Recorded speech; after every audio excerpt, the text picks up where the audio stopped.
Billionaire missed his helicopter flight after a lost little girl looked up at him and whispered one word that changed everything. Daddy. But before we dive into the full story, let me know where you're watching from and what time it is. Now, subscribe to the channel and let's get started. The helipad roared under the spinning blades of an awaiting helicopter. Security guards in crisp black suits blocked the path to the landing pad, their faces impassive as they shielded the most powerful man in the entire city, Alexander Pierce, CEO of the massive Pierce Global Holdings. At just 40, he was the epitome of success. Tailored suit, silver cufflinks, shoes polished so perfectly they reflected the swirling rotor lights. Everyone knew this flight was critical. Once aboard, Alexander would seal a business merger worth millions, if not billions, and expand his empire across continents. A sleek limousine pulled up to the private entrance. The driver, tense with the awareness of his boss's impatience, jumped out immediately to open the passenger door. From inside, Alexander emerged with swift, confident steps. He checked his designer watch. Everything seemed timed down to the minute. After all, when you ruled an empire, punctuality was power. "Sir, the pilot is waiting," said Mara, his calm and capable personal assistant, clutching a leather portfolio. Her voice trembled ever so slightly, betraying the tension of the moment. She had worked for him for years, and yet Alexander's imposing presence never ceased to intimidate. This moment was a logistical ballet. The car had pulled up just as the helicopter's engines reached perfect throttle. In another 60 seconds, Alexander would be airborne, heading to a VIP board meeting. No time to waste. Alexander's face was stone cold with focus. Every detail in his daily schedule was orchestrated for maximum efficiency. He had no intention of letting anything slow him down. Not even the stinging gale from the helicopter's blades could distract him as he strode toward the open door of the aircraft. He was unstoppable, or so it seemed, until a small tug at his jacket brought him to a jarring halt. He froze, startled, as a tiny voice, frail yet urgent, cut through the roaring wind. "Daddy?" Alexander turned sharply. He saw a little girl with large, tear-filled eyes and disheveled hair. She wore a faded pink sweater, too small to ward off the biting chill on the rooftop.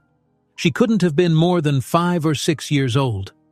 Her small hand still gripped the edge of his expensive jacket, and she looked up at him with a mixture of sadness and hope. The guards reacted instantly, stepping forward to remove the girl, but Alexander raised his hand, stopping them. Despite the noise, something in the child's trembling voice reached him in a way that no business deal or staff member ever had. It was as if her words vibrated in the air, demanding his attention on some primal level he couldn't understand. "I'm sorry, Mr. Pierce," Mara said, rushing to move the child away gently. "We have no idea how she got up here. She must have slipped past security." But the girl clung even tighter to the corner of Alexander's jacket. "Please don't leave," the girl pleaded. I'm lost."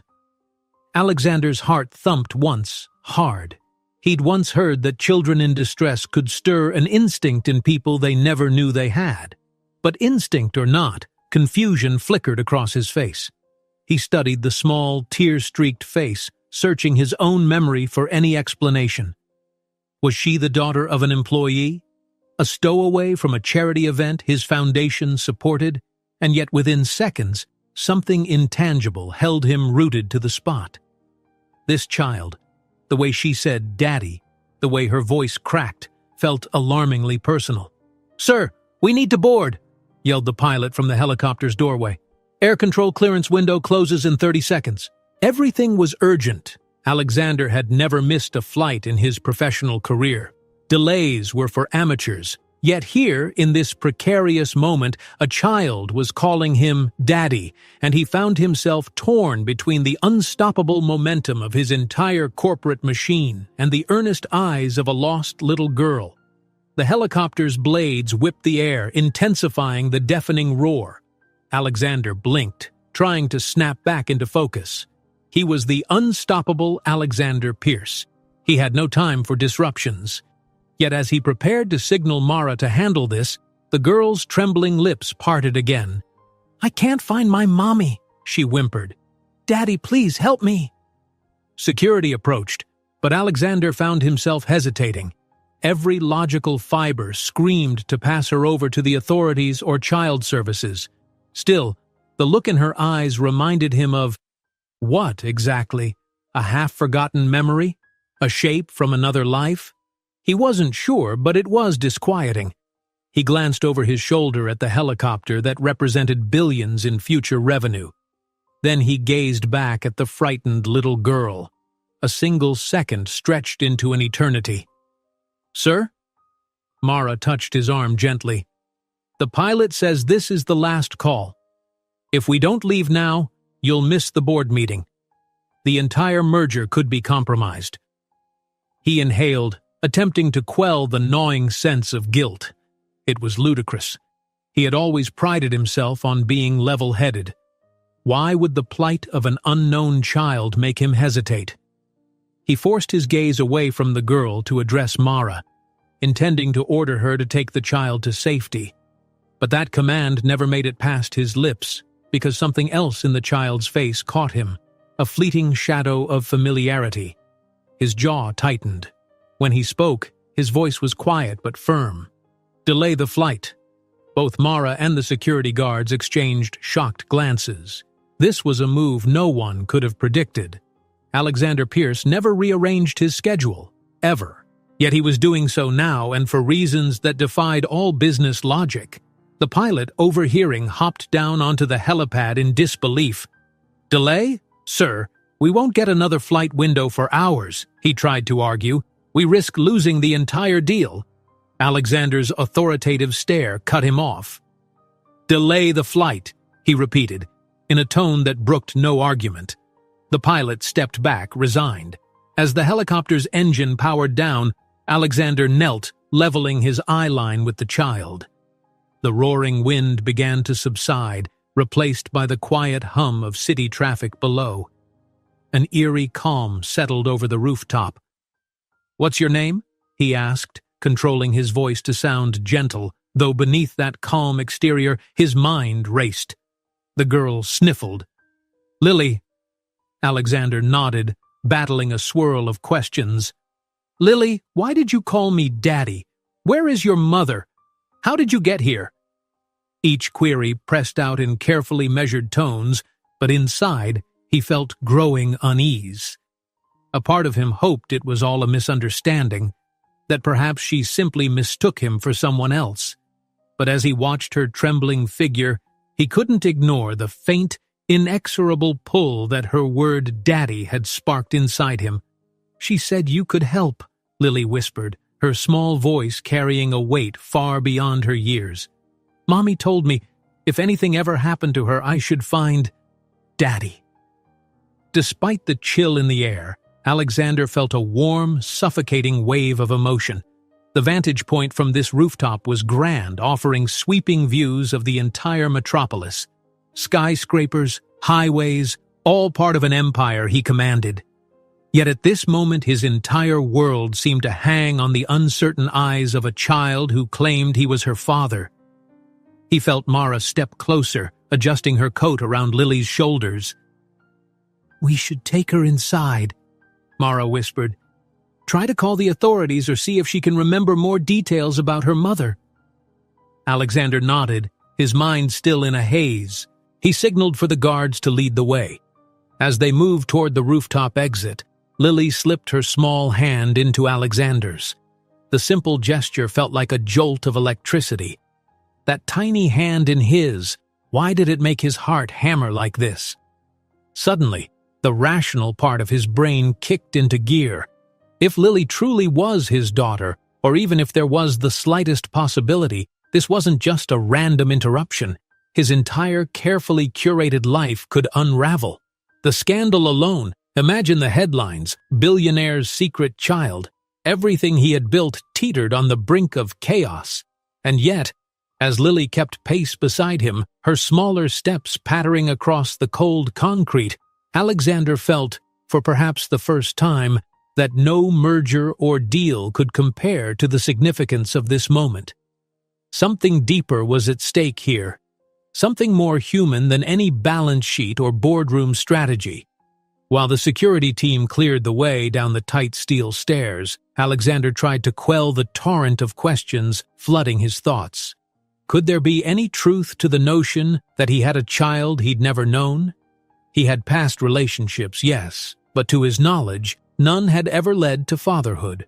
Or could this child's mother have hidden the pregnancy for reasons unknown? The swirl of possibilities tightened his chest in a fear he barely recognized. They reached the rooftop exit door, and Lily clung to him with renewed urgency. She tugged at his sleeve again, forcing him to kneel. She opened her mouth to speak, but instead burst into tears. Her sobs echoed in the enclosed stairwell, raw and full of confusion. Alexander felt a twinge in his chest, something akin to heartbreak. Trying to comfort her was an alien task to him. Compassion was not typically in his repertoire. He was known for his cold, analytic approach. Even so, he found himself gently wiping away Lily's tears with the corner of his silk handkerchief. "It's going to be all right," he heard himself saying, though he wasn't sure if it was for her benefit or his own. "I promise we'll figure this out." Behind them, the helicopter was silent, the blades stilled. A deal worth billions had slipped away that evening along with the flight window. But as Alexander stood there, holding this trembling child's hand, a new urgency eclipsed every corporate ambition. He needed to find out the truth. Moments later, the pilot and guards peeked through the exit door, uncertain and waiting for instructions.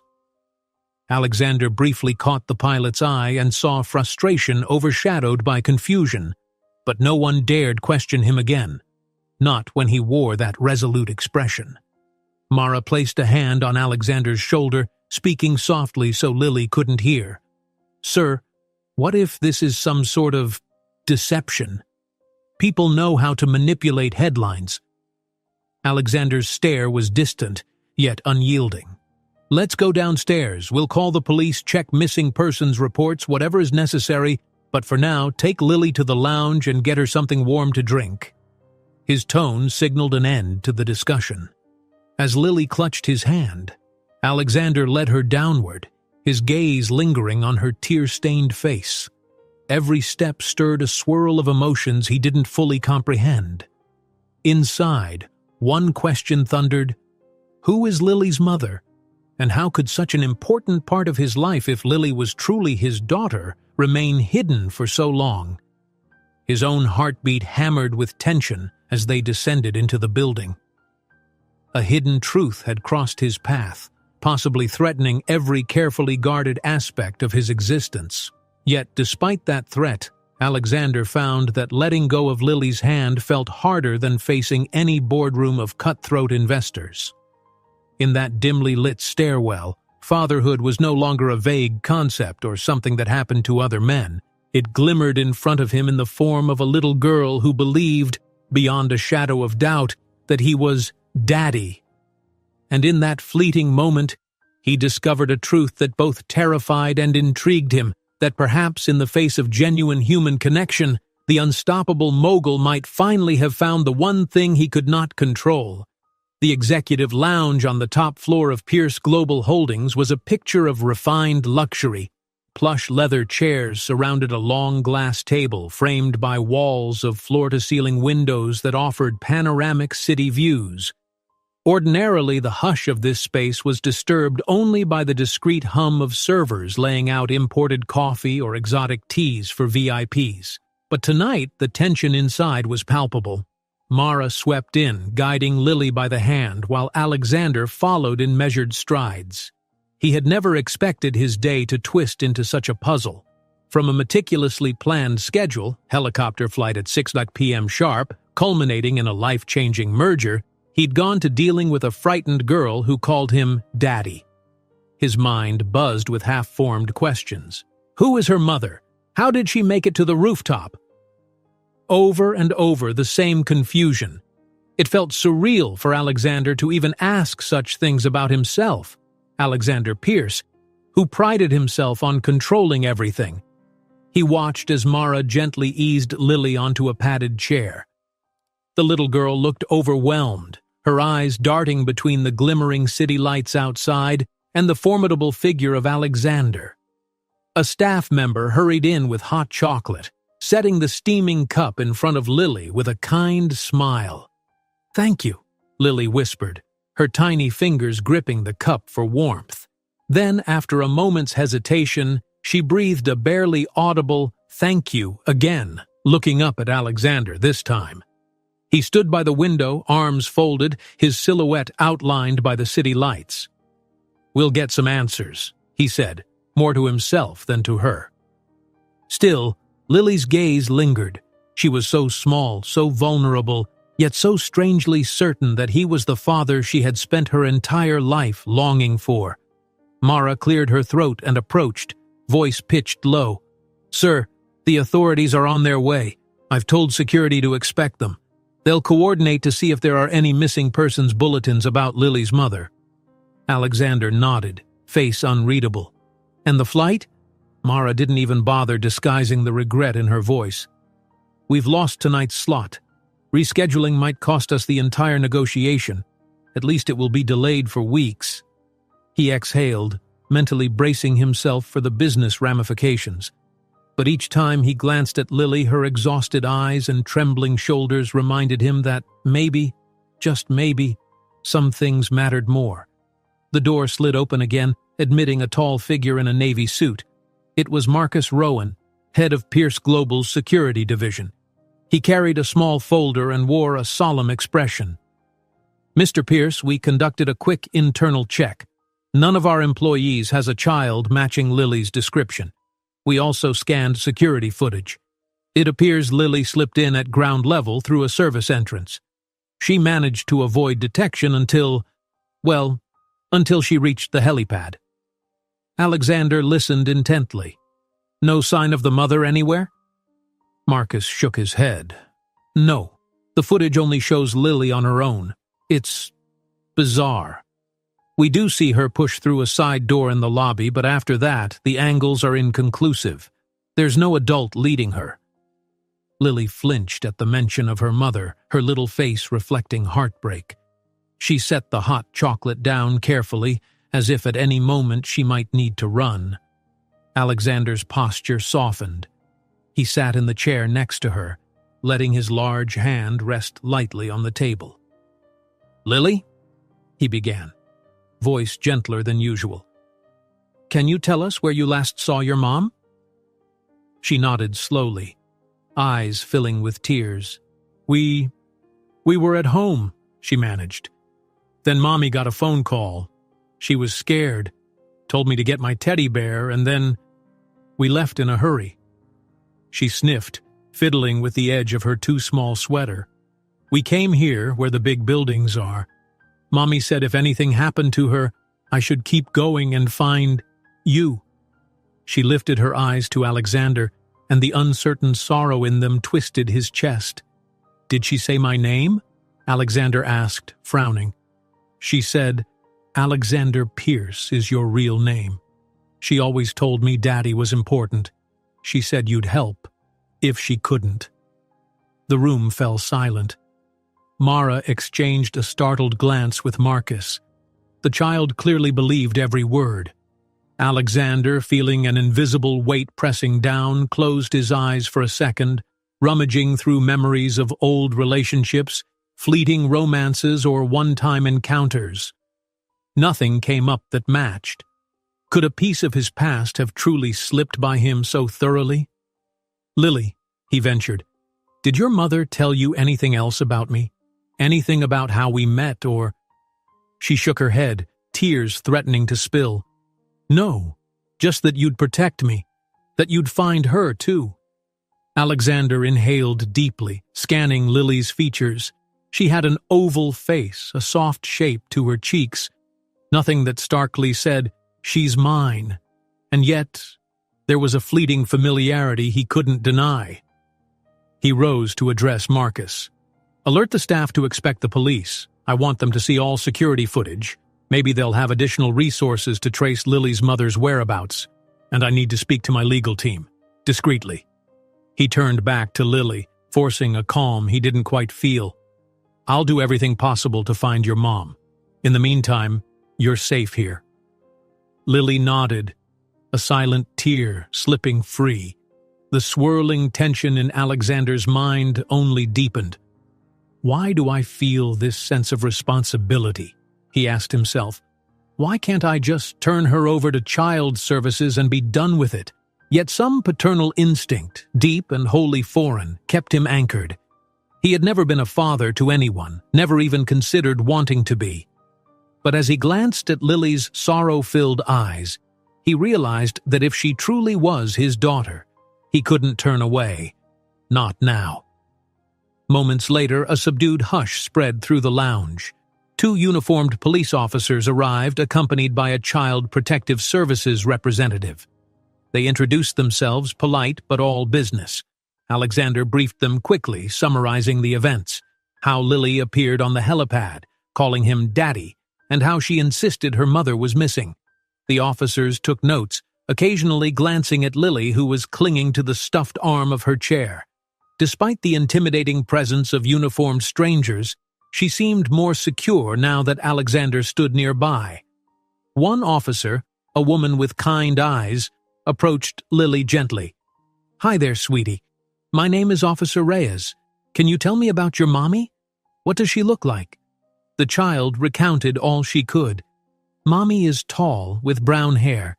She has a pretty necklace with a heart shape. She was wearing a green jacket." Her young voice wavered with every word. "She got a phone call. She said it was something dangerous." "Dangerous how?" Reyes asked quietly, sharing a concerned glance with her partner. Lily shook her head. "She didn't tell me. She just said we had to hurry, that something about papers wasn't safe."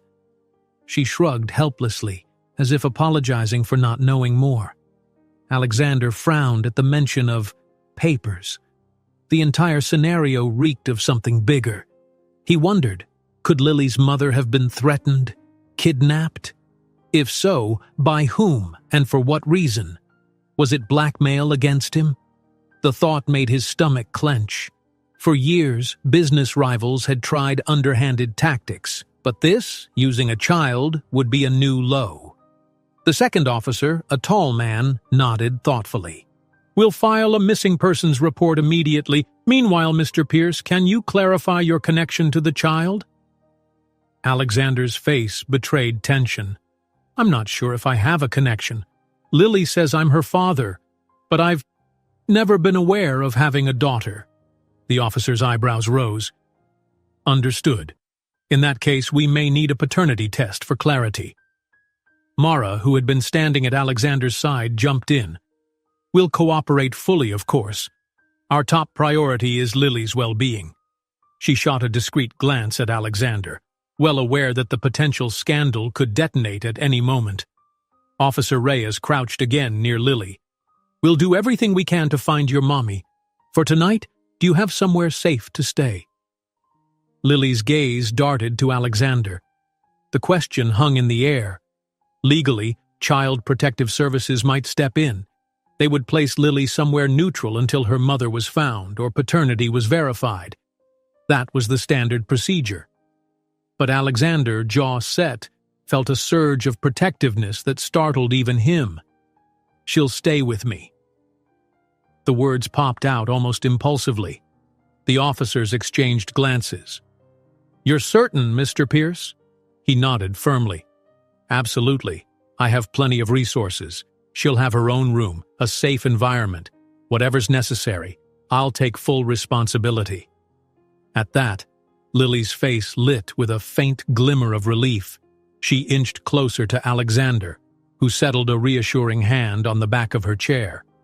There was no logic in it, only a profound sense of needing to shield her from further harm. "All right," Officer Reyes agreed. "We'll note that arrangement.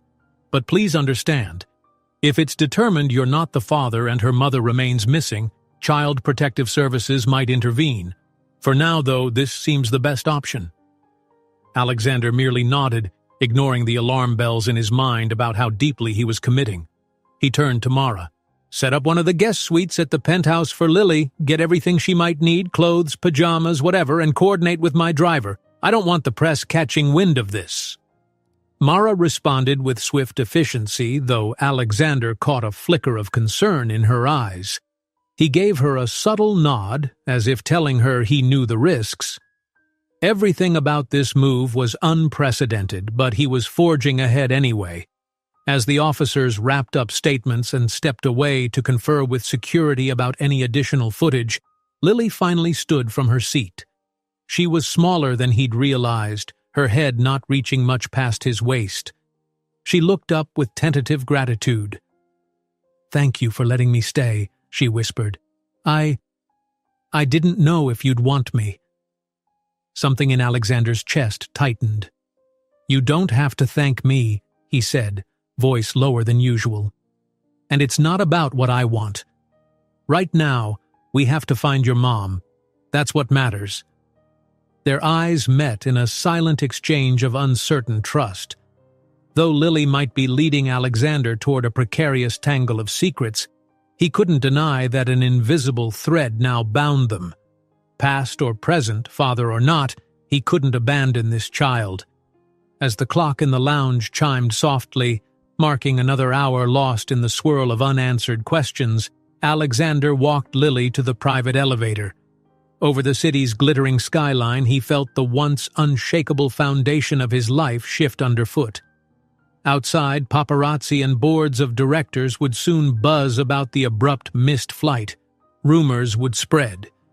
But inside this quiet elevator, Lily clutched his hand like it was the only lifeline she had. In that moment, her trust felt more important than any billion-dollar deal. Whether or not this child was truly his, one thing was certain. She believed he was the father who could protect her, and for reasons beyond calculation or corporate strategy, Alexander Pierce felt compelled to live up to that belief, even if it meant unraveling every hidden corner of his life to find the truth. After midnight, Alexander's penthouse at the top of the Pierce Global Tower was a sanctuary of marble floors, discreet lighting, and pristine order. The spacious living area, designed with sleek furniture and modern art pieces, tended to feel more like a luxury hotel lobby than a home. Yet, as Alexander escorted Lily inside, his usually serene kingdom felt suddenly inadequate. Mara had arranged everything on short notice. A guest suite down the hallway now contained a child-size bed with crisp new linens, plus some basic children's clothing she'd managed to purchase en route. Despite the late hour, staff lingered near the private elevator, ready to accommodate the newest and most unexpected guest of the Pierce residence. Lily stepped through the grand foyer, her eyes widening at the soaring ceilings and tall windows overlooking the city lights. One entire wall appeared to be pure glass, revealing a glittering tapestry of skyscrapers below. She hesitated, cheeks flushed, an involuntary reaction to such unfamiliar grandeur. Alexander paused at her side. "It's late," he said, clearing his throat, trying to adopt a gently authoritative tone. "You should rest." Lily nodded quietly. Tension radiated from her small frame. She clutched a worn stuffed animal Mara had provided from the emergency shopping run. Earlier, Lily had murmured that her real teddy bear was left behind with her mother. Now she held this new plush as if it were a lifeline. Guiding her along polished floors that reflected the city's glowing skyline, Alexander led her to the guest suite. The door slid open soundlessly to reveal a minimalist but comfortable space. A plush bed, a simple nightstand, a reading lamp whose gentle glow offset the dark shapes of modern artwork on the walls. Under normal circumstances, this was the sort of place Alexander reserved for visiting executives or important associates. Now, it would be Lily's temporary refuge. He stood awkwardly for a moment, watching her slip onto the bed's edge, where she ran a tentative hand over the comforter.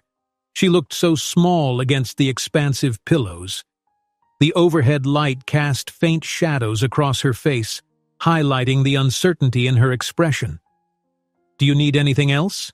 he offered, his tone gentler than usual. He was accustomed to delegating such questions to staff or assistants.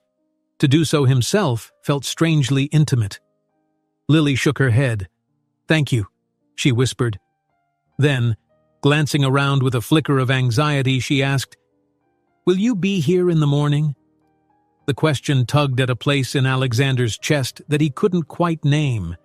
People in his world seldom sought emotional reassurance. They sought deals, contracts, or approvals. The question, would he be there, cut through all that noise with heartbreaking simplicity. "Yes," he said quietly, "I'll be here." Relief softened her features. She slid under the blankets, hugging the stuffed animal. Alexander reached out to switch off the main overhead light, leaving only the small lamp's soft glow.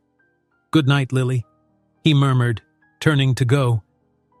Before he could leave, her voice, small and wavering, made him pause. "Daddy?" He froze. "Yes?" She swallowed. "My mom said... She said that if I ever found you, I should trust you. I do. I trust you." She fell silent as if awaiting some response to that fragile confession. For Alexander, it felt as though the world had slowed to a hush. The weight of her faith settled over him like a solemn vow he'd never asked to make. He realized with startling clarity that Lily's entire sense of security now depended on him, whether or not he was truly her father. "I won't let you down," he answered softly, hearing the unaccustomed gentleness in his own words. He wasn't fully sure he believed it, but it was what she needed. Quietly he left the room, closing the door behind him. In the corridor, Mara stood waiting. "How is she?" she asked, voice subdued. Alexander exhaled. Exhausted, terrified, but she's trying to be brave. Mara nodded, then consulted the tablet in her arms. "Sir, I've set up a meeting first thing tomorrow with your legal counsel. They want to expedite a paternity test. The police have already forwarded the missing persons report. If Lily's mother is truly in danger, we need leads as soon as possible." They moved through the penthouse's quiet halls to Alexander's private study, a sophisticated space lined with custom bookshelves and digital screens that displayed stock tickers or global news. Usually, he found comfort in the sleek lines of this domain, but now his mind buzzed with uncertainty. "Contact every security detail we have," he instructed, settling behind a glass-topped desk that seemed cold under the overhead light. "I want them digging for any sign of who might threaten Lily's mother. Also..." He hesitated, pressing the heels of his palms against his eyes. "We should look into my own background, old relationships, acquaintances. If Lily's mother is from my past, I need the entire story." His voice wavered on that last sentence, betraying the anxiety he wouldn't normally show. Mara nodded, tapping notes. "I'll start with your travel logs, philanthropic appearances, and social events from about 6 or 7 years ago. If Lily is around that age, that window makes sense." He glanced at her. "And Mara, do it discreetly. I don't want tabloids sniffing around this, not until we know more." She offered a thin, understanding smile. Alexander Pierce had built a career on controlling the narrative around his brand, ensuring the press only reported what he wanted them to. But this situation was a ticking time bomb. If Lily truly was his daughter, the story could explode in the media. "I'll keep it contained," she said, "for as long as possible." After Mara left, Alexander sank into the leather chair, head heavy with fatigue. Through the panoramic window of the study, the city's neon pulse reminded him of all that was still happening beyond these walls: meetings, deadlines, deals. Yet for once he found himself unable to focus on any of it. Instead, he pictured Lily's tear-streaked face, the lingering fear in her eyes. He recalled that single word she'd spoken as he left her room: "Daddy." Somehow that word had unraveled him more thoroughly than any corporate crisis. If Lily's mother was out there in trouble, the blame might lie with him. something from his own life, from an earlier time, colliding with the present. The possibility made his gut clench. There was no easy solution. In business, he excelled at direct, decisive actions, mergers, acquisitions, reorganizing entire divisions. But fatherhood? That was a territory he had never planned to chart. And the fear that Lily might be a child he'd unwittingly left behind? It was a fear that cut deeper than he wanted to admit. Sometime before dawn, Alexander found himself standing in the darkened hallway outside Lily's door. Sleep had evaded him, and he'd paced the penthouse in restless circles until he realized that just being near her room offered a strange solace. He wondered if she was asleep or if nightmares about her missing mother kept her awake. He turned, noticing a soft crack under the door. The bedside lamp was still on. Without fully deciding, he knocked gently. No response. Slowly, he opened the door a few inches. Inside, Lily was curled up, hugging the stuffed animal. The covers were twisted around her. Her small face glistened with the remnants of tears, but she was asleep. The lamp's glow played across her cheeks. In that moment, she looked heartbreakingly vulnerable. Just a child who'd lost everything but the fragile hope that she'd found her father. Alexander stepped closer, intending to straighten the covers. But as soon as he touched the blanket, Lily stirred, eyes fluttering open. She looked at him in sleepy confusion. "I'm sorry," he said softly. "I didn't mean to wake you." "It's okay," she murmured, rubbing her eyes. "Is it morning?" "Not yet," Alexander answered, glancing at the clock on the nightstand, 3:45 a.m. "You should get more rest." She nodded, stifling a yawn.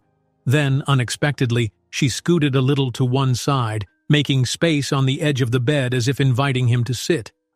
Alexander hesitated, but Lily's silent plea tugged at him until he lowered himself to the mattress. The bed dipped slightly under his weight, and the faint smell of vanilla from the new linens filled the air. For a moment, they sat in the hush, the city lights blinking beyond the window. Lily's voice, fragile yet curious, broke the silence. "When I find Mommy, can we all be together again?" It was a question loaded with innocence and heartbreak, a child's simplistic hope that everything broken could be made whole. Alexander didn't know how to answer. If Lily was truly his daughter, her mother might be an old flame he barely remembered, or maybe someone he once dated more seriously. But would that mean they could become a family? The question felt colossal. "I don't know," he said carefully. "First, let's find your mom. Then we'll figure out everything else."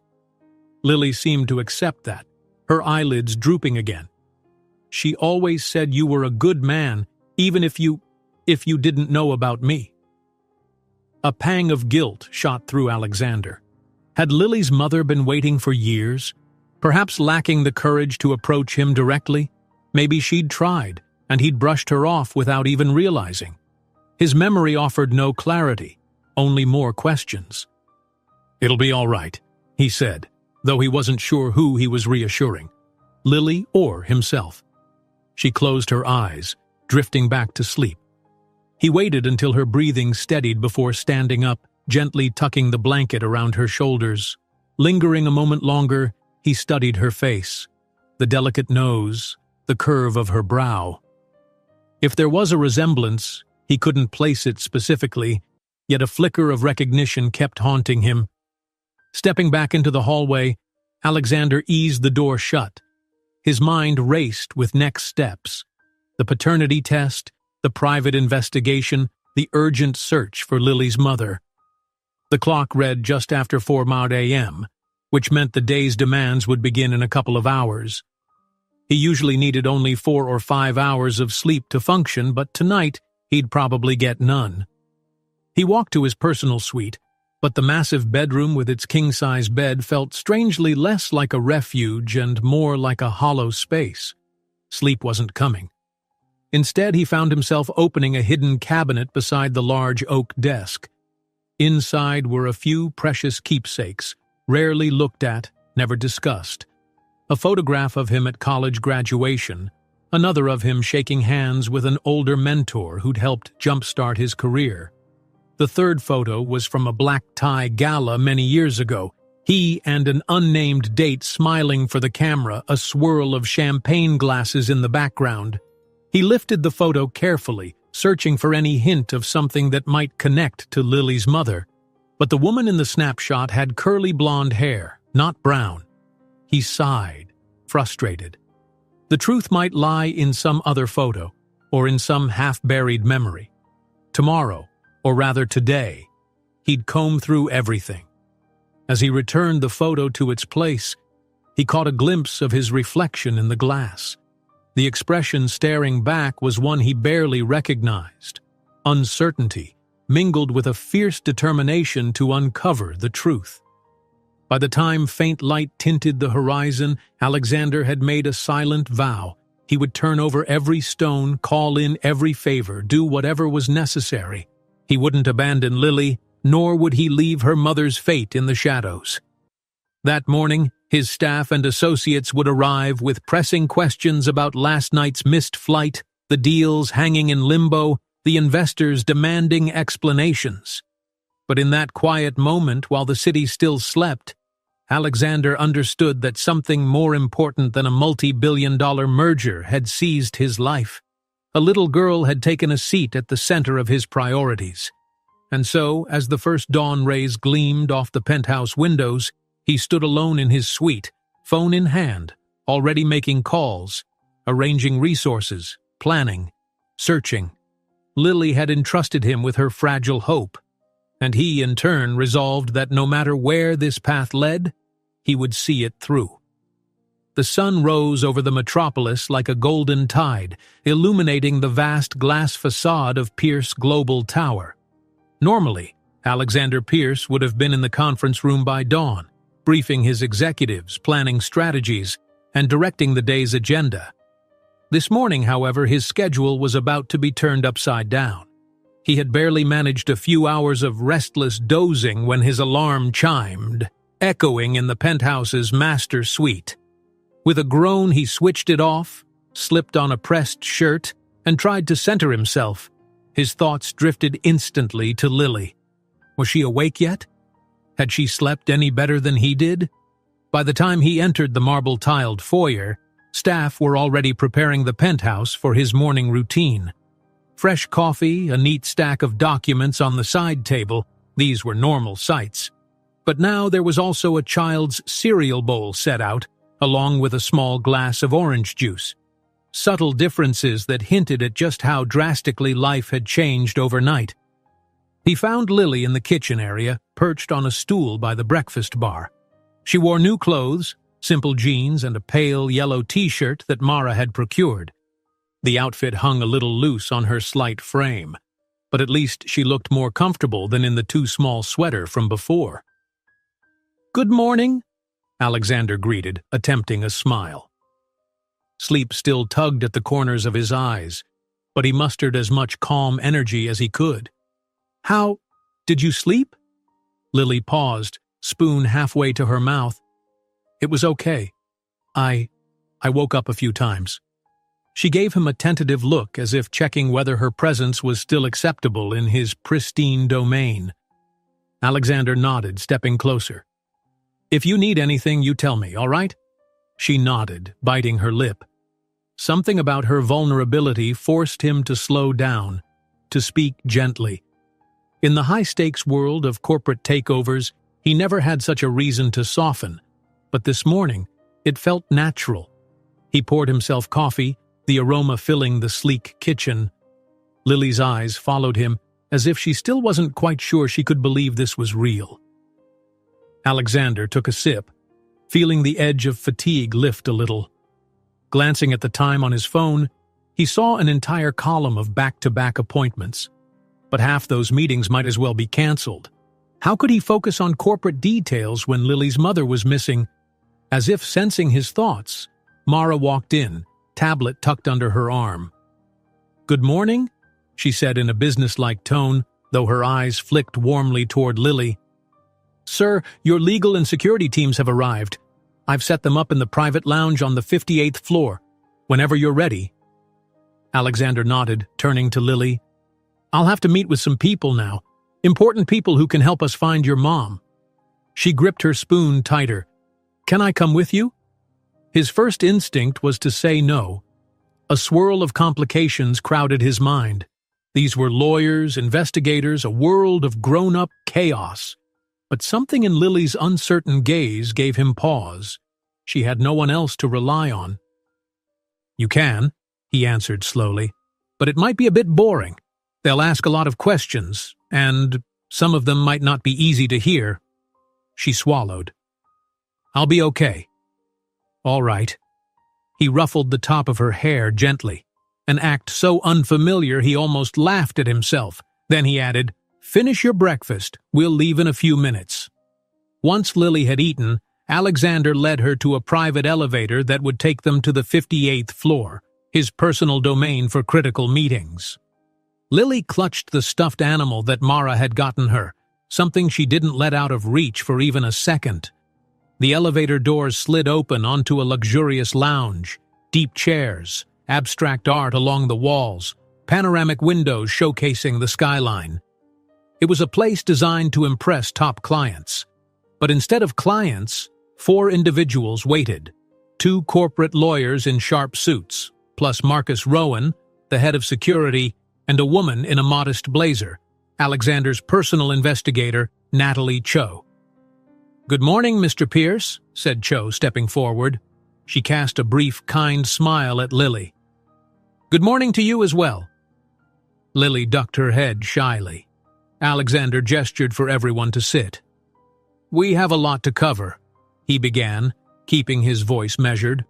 "First, paternity. We need to confirm or rule it out as soon as possible."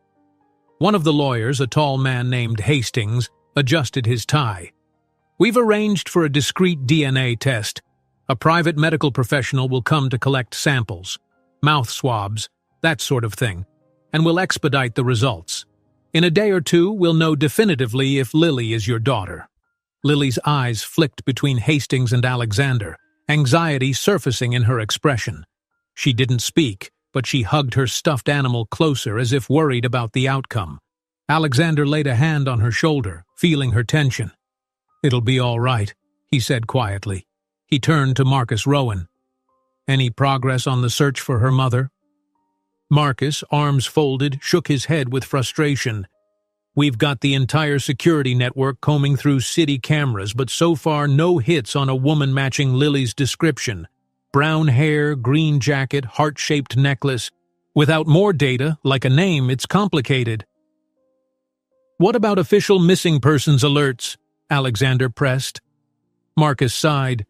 "The police are working on it, but there's a backlog, and we only gave them limited details. If Lily's mother used an alias or avoided typical routes, that complicates matters." Alexander frowned, fists tightening on the armrests.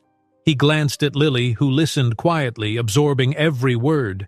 She might not fully understand, but she understood enough. There was no immediate sign of her mother. Natalie Cho cleared her throat. "Mr. Pierce, I've started reviewing your personal history from about 7 years ago. Events, charities, conferences. Nothing stands out yet, but I'm only halfway through.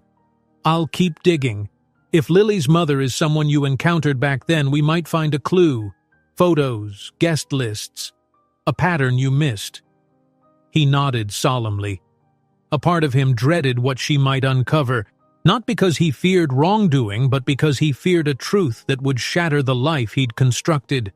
If Lily was his child, it meant that at some point he'd failed to recognize or accept a responsibility that was rightfully his.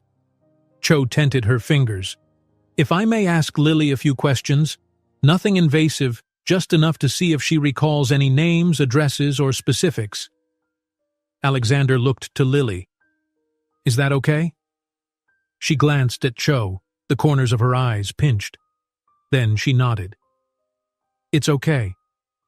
The investigator smiled warmly, keeping her voice gentle. "Do you remember the name of the street or neighborhood where you lived with your mom?" Lily shook her head. "We moved a lot." Do you remember the last place, maybe what it looked like? Lily fidgeted, thinking hard. It was a small apartment. Painted walls, kind of a peach color. I remember Mommy complaining about the hot water not working right.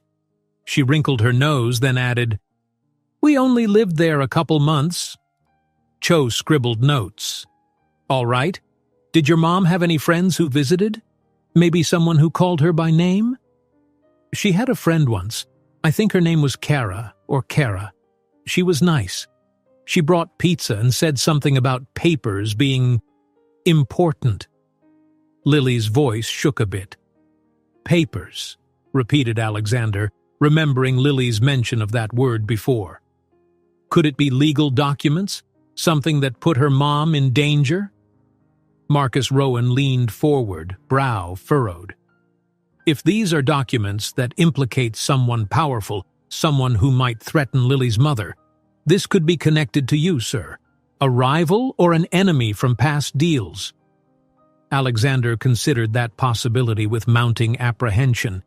He had plenty of adversaries in the corporate arena, but had any stooped so low as to target him through a child? It was a new and chilling thought. Meanwhile, Cho continued, "Did you ever see what those papers looked like, Lily?" "No," she replied softly. "Mommy wouldn't let me. She said it was grown-up stuff." Cho nodded, scribbling more. "Thank you. That helps more than you know." Sensing Lily's distress, Alexander leaned closer. "You did great," he told her gently. She managed a weak smile. Just then, the lounge door opened and a uniformed woman entered. Her ID badge identified her as a medical technician. She carried a small kit. "I'm here for the DNA swabs," she announced professionally. Lily's grip on her stuffed animal tightened. Alexander felt an odd twist in his stomach. He stood, motioning to her that it was all right. Together they followed the technician to a quiet corner of the lounge. The process was swift, just a soft swab inside each of their cheeks placed into labeled vials. "Thank you," the technician said, sealing the samples. "I'll courier these to the lab now. Results should be back within 48 hours at the latest." Lily exhaled, a small sigh that spoke volumes about the anxiety coiled within her. Alexander offered her a reassuring nod, though inside, his own pulse throbbed with tension. 2 days, and they'd know the truth. When they returned to the main table, Hastings the lawyer cleared his throat. "We've done what we can for now regarding paternity. Next up, we need to manage the press, Mr. Pierce. Word will spread that you canceled last night's flight. Already rumors circulate about an emergency at the tower." Alexander's jaw clenched. He hated how quickly speculation turned into corporate gossip.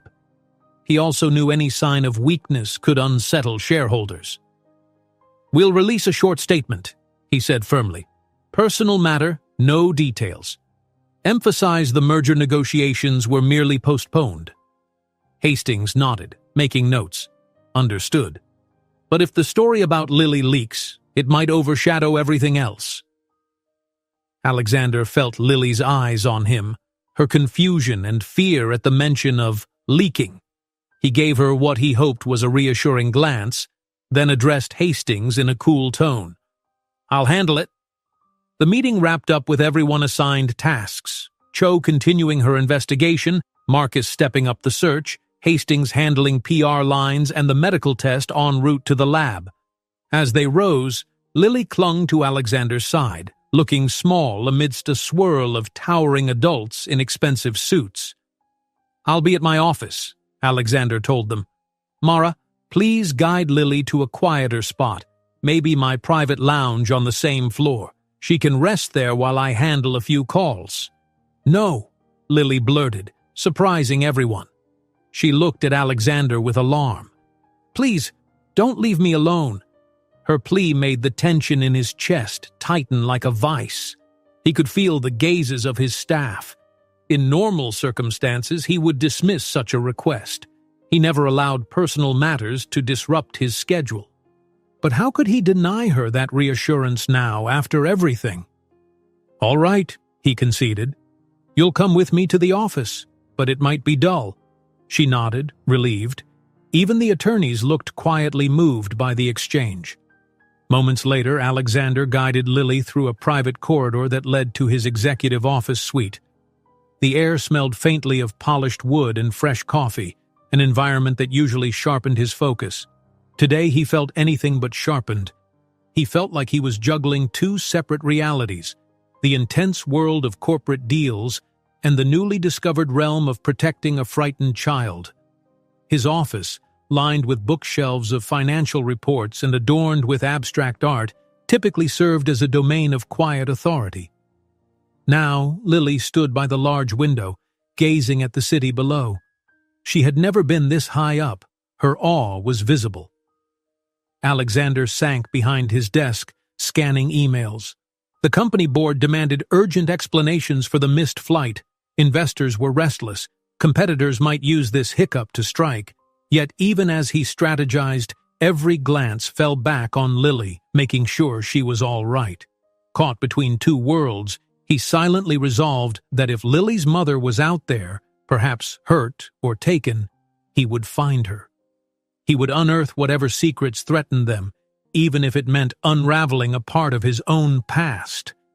And until the test results arrived, he would not waver in his unexpected role of guardian. "Daddy?" Lily ventured, her voice interrupting his thoughts. He looked up. She rarely called him Alexander.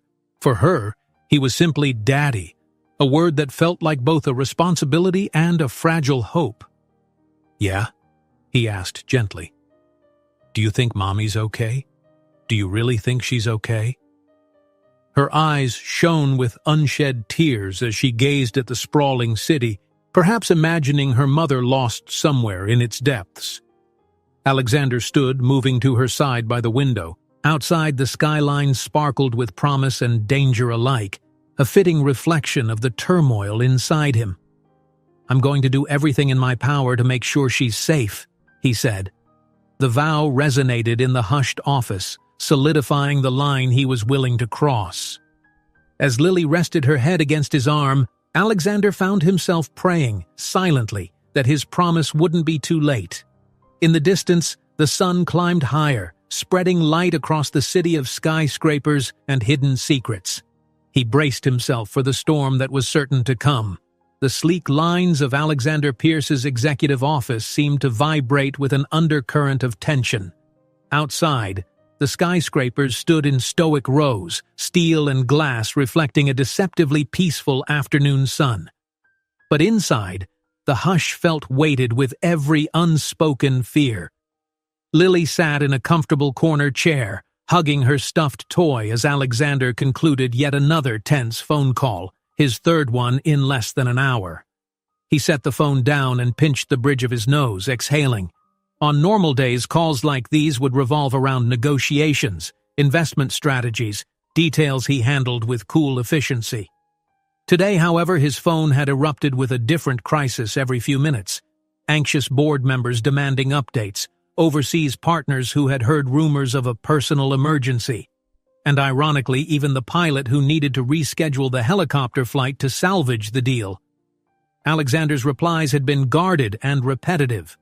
Yes, the merger talks were postponed, not cancelled. Yes, the situation was under control. No, it wouldn't derail Pierce Global's future plans. Yet as soon as the line disconnected, he slumped back in his high-backed leather chair. He could handle corporate fires, but the personal stakes here were brand new territory, frighteningly beyond the standard cutthroat marketplace. Someone's mother, possibly the mother of a child who believed he was her father, was missing, potentially in danger, and Lily needed him.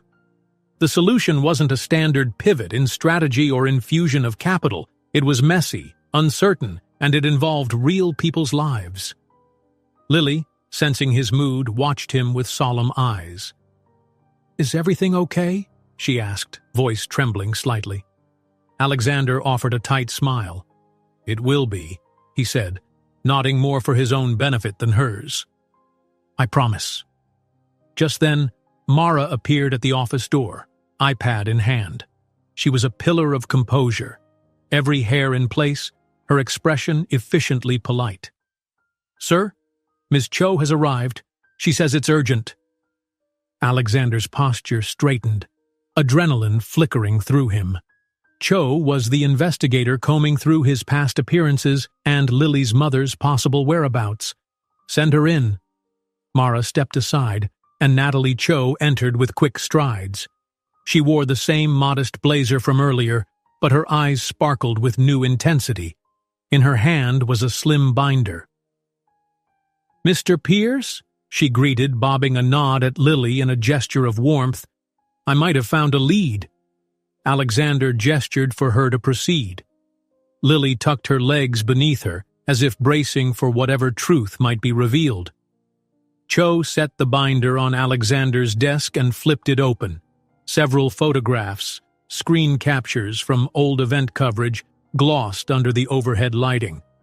I cross-referenced the timeline from about 6 to 7 years ago. That's roughly how old Lily appears, give or take. There was a particular charity gala in upstate New York that you attended just over 6 years ago. According to the guest list, a woman named Isabel Carter was present.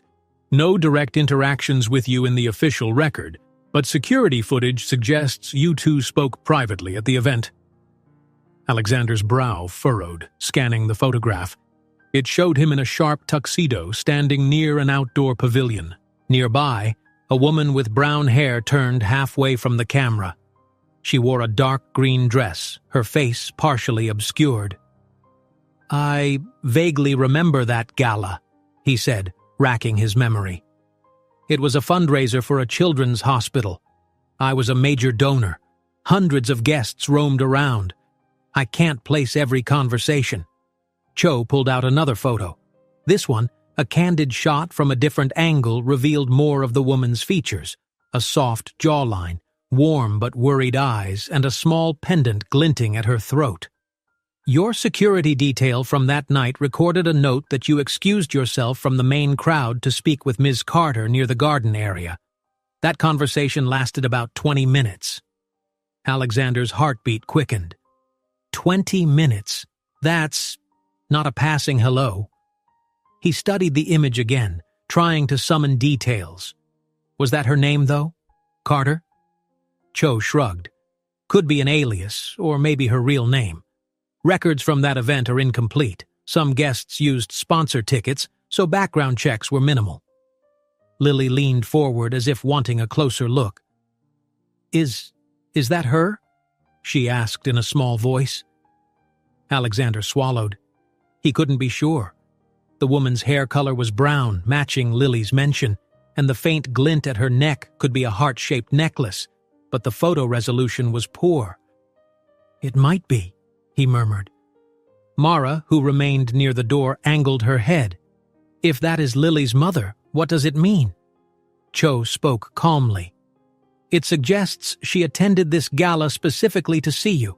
Possibly she wanted to discuss something important given the length of that private chat. If so, it might have been the start, or some part, of a connection that neither of you made public." Alexander's thoughts reeled. He tried to recall the conversation. He pictured the garden lights strung between trees, the murmur of music from the main hall. Vague memory teased him. A woman pulling him aside, speaking earnestly about something. It was overshadowed by the swirl of donors, VIPs, and colleagues. Could it have been an urgent request for help? Something about the hospital? He truly couldn't remember. Lily clutched her stuffed animal, eyes fixed on the photo. "Mommy always wore a necklace that was shaped like a heart," she offered timidly. "She never took it off." Cho nodded. "That's a strong clue. I've asked Marcus Rowan's team to trace Ms. Carter further, addresses, other aliases, anything. With luck, we'll confirm if she's Lily's mother." Alexander inhaled sharply, pushing away a surge of guilt. If this was indeed the mother, and if she'd come to him back then, maybe she'd tried to reveal her pregnancy or ask for help. Yet he had no recollection of doing anything about it. Had he dismissed her concerns? Forgotten them altogether? The possibility made his chest tighten. "Thank you," he told Cho. "Keep me updated every step of the way. We need answers now, especially if she's in danger. Cho gathered her files, nodding efficiently. I'll continue digging. In the meantime, watch your back, Mr. Pierce. If this is about blackmail or sensitive documents, someone might be targeting Lily as leverage. A flicker of protective anger flared in Alexander. He glanced at Lily, who blinked in confusion, obviously catching the seriousness of the exchange. They won't touch her, Alexander said quietly, the vow laced with a quiet steel. Once Cho left, silence settled in the office. Lily's shoulders sagged as if the weight of uncertainty pressed her down. So, maybe you did know, Mommy, but you don't remember? Her young voice trembled, equal parts sadness and hope. Alexander moved around the desk to kneel beside her chair. There are a lot of things I did back then, lots of people, lots of business deals. I'm trying to remember, but if she's the one in that photo, we'll find her, I promise. He placed a hand lightly on Lily's arm, feeling the tension in her small frame. She nodded, tears brimming, but she didn't pull away. The brief contact seemed to help her breathe a bit easier. A soft knock interrupted them, Mara again stepping forward with that professional calm that never faltered. Sir, the board of directors is assembling downstairs. They want a status update on the merger and on your family emergency. She glanced apologetically at Lily. Alexander rose, exhaling. All right, let's get this over with. 15 minutes later, he stood at the head of a polished mahogany table in a skybox-like boardroom. Through the panoramic windows, the city's grid stretched out like an abstract painting, but the men and women at the table were focused entirely on him. They were top executives and major shareholders, people who had invested not just money but their reputations in Alexander's leadership. Lily waited discreetly on a small sofa against the wall, guided there by one of Alexander's assistants. She remained in earshot, but out of the direct line of inquiry, fiddling nervously with the stuffed toy on her lap. Board member after board member spoke up, peppering Alexander with concerns. A silver-haired woman, Ms. Yates, cleared her throat. Mr. Pierce, we understand personal emergencies arise, but the timing is critical. The merger with Kronos Industries must proceed quickly, or we risk losing leverage in the negotiation. Could you confirm if you'll be able to travel tomorrow? Alexander's jaw tightened. I'm working on rescheduling, but I can't leave town until I address the situation here. I have a missing persons case that needs immediate attention. An older man with thick glasses frowned. Yes, we've heard rumors. Is it true a child appeared at the tower last night claiming you're her father? Is that the emergency? A hush blanketed the room. Lily's face paled from her perch on the sofa. Alexander cast her a reassuring glance before turning to address the board. That's partially correct. There are aspects I can't discuss, an ongoing investigation. But suffice it to say, yes, a little girl arrived in distress and it's possible she's related to me. Nervous shifting among the directors. One cleared his throat. Alexander, we're all sympathetic, of course, but we must also consider the corporate ramifications. The press, investors, your schedule. Everything is at stake. When can you confirm paternity and get back to business as usual? At that, frustration flickered in Alexander's eyes. For years, he had directed these board members with unwavering authority. Rarely did they question him. Rarely did they see him struggle in any personal capacity. I'll have clarity in roughly 48 hours, he said, voice calm but clipped. Until then, my focus is on ensuring Lily's safety. I trust we can manage any short-term delays or PR concerns. Ms. Yates exchanged a glance with the others. If the child is indeed your daughter, how do you plan to proceed? Alexander hesitated, feeling Lily's eyes on his back. We'll handle that when the time comes, he said. My personal affairs won't weaken Pierce Global. You have my word. The promise hovered in the air like a challenge. He was reminding them all that he was still in control, no matter how personal the crisis. Slowly, the tension lessened. The board began discussing fallback strategies for the merger. possible statements to reassure stakeholders, and contingency plans for the next negotiation window. Alexander responded succinctly where he could, but his thoughts kept drifting to Lily. She looked so alone, dwarfed by the imposing architecture of the boardroom. At one point, Ms. Yates's gaze softened. "You know, Alexander, we do hope the child's situation resolves well. You've built an empire, but if there's one thing that might matter more—" She didn't finish, but Alexander understood. Something more than the empire, something profoundly human. When the board meeting finally adjourned, Lily rose from the sofa with visible relief. Alexander moved to her side. "You okay?" he asked gently. She nodded. "They seemed mean," she whispered. "They don't understand." He gave a quiet laugh, flat, a bit weary. "They're just worried about money and deals. It's what they do." Taking Lily's hand, he guided her back to his office suite, passing staff who parted like a small wave, curious eyes discreetly tracking the child at Alexander's side. It was undeniably unusual. Alexander Pierce, the epitome of cool detachment, walking hand in hand with a little girl whose identity still wasn't confirmed. Back in his office, Lily climbed into a chair with her stuffed toy. "Daddy," she said, voice tentative, "all those people, they kept talking about you being important. You really are important, huh?" He sank into his own chair, letting out a breath. "I have responsibilities, yes, but right now, the only thing that matters is finding your mom."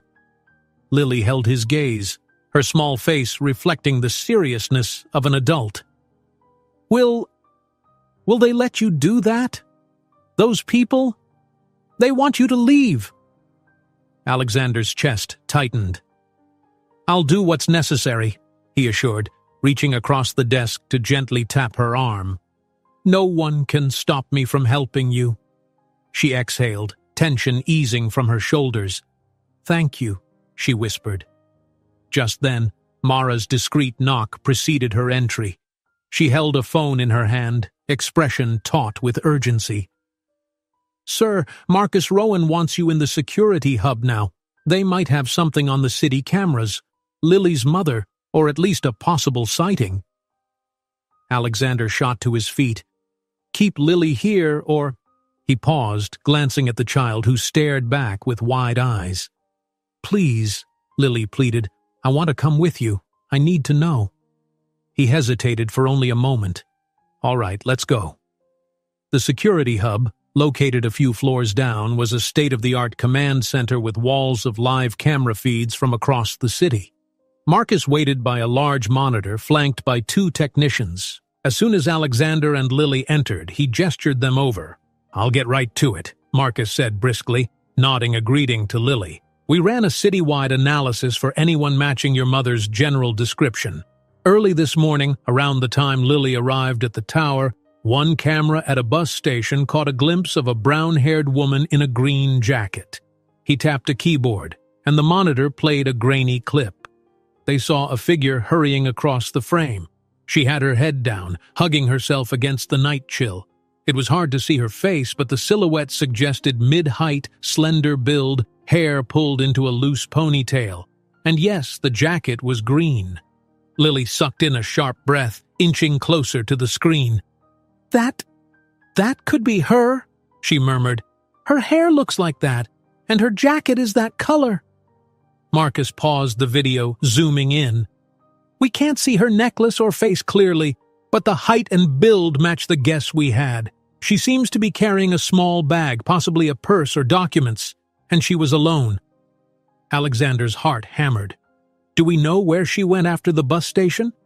Marcus's expression fell. "That's the problem. She left the station, walked around the corner, and the next camera doesn't catch her. We lose the trail." A fresh wave of frustration coursed through Alexander. So close, yet so far. He glanced at Lily, who stared at the paused image with longing. If that was indeed her mother, she was out there, possibly frightened and on the run. One of the technicians spoke up. "We're cross-referencing other cameras in that vicinity. There's a blind spot, though. Some cameras were down for maintenance and the rest are angled away. We'll keep searching." Alexander placed a hand gently on Lily's back.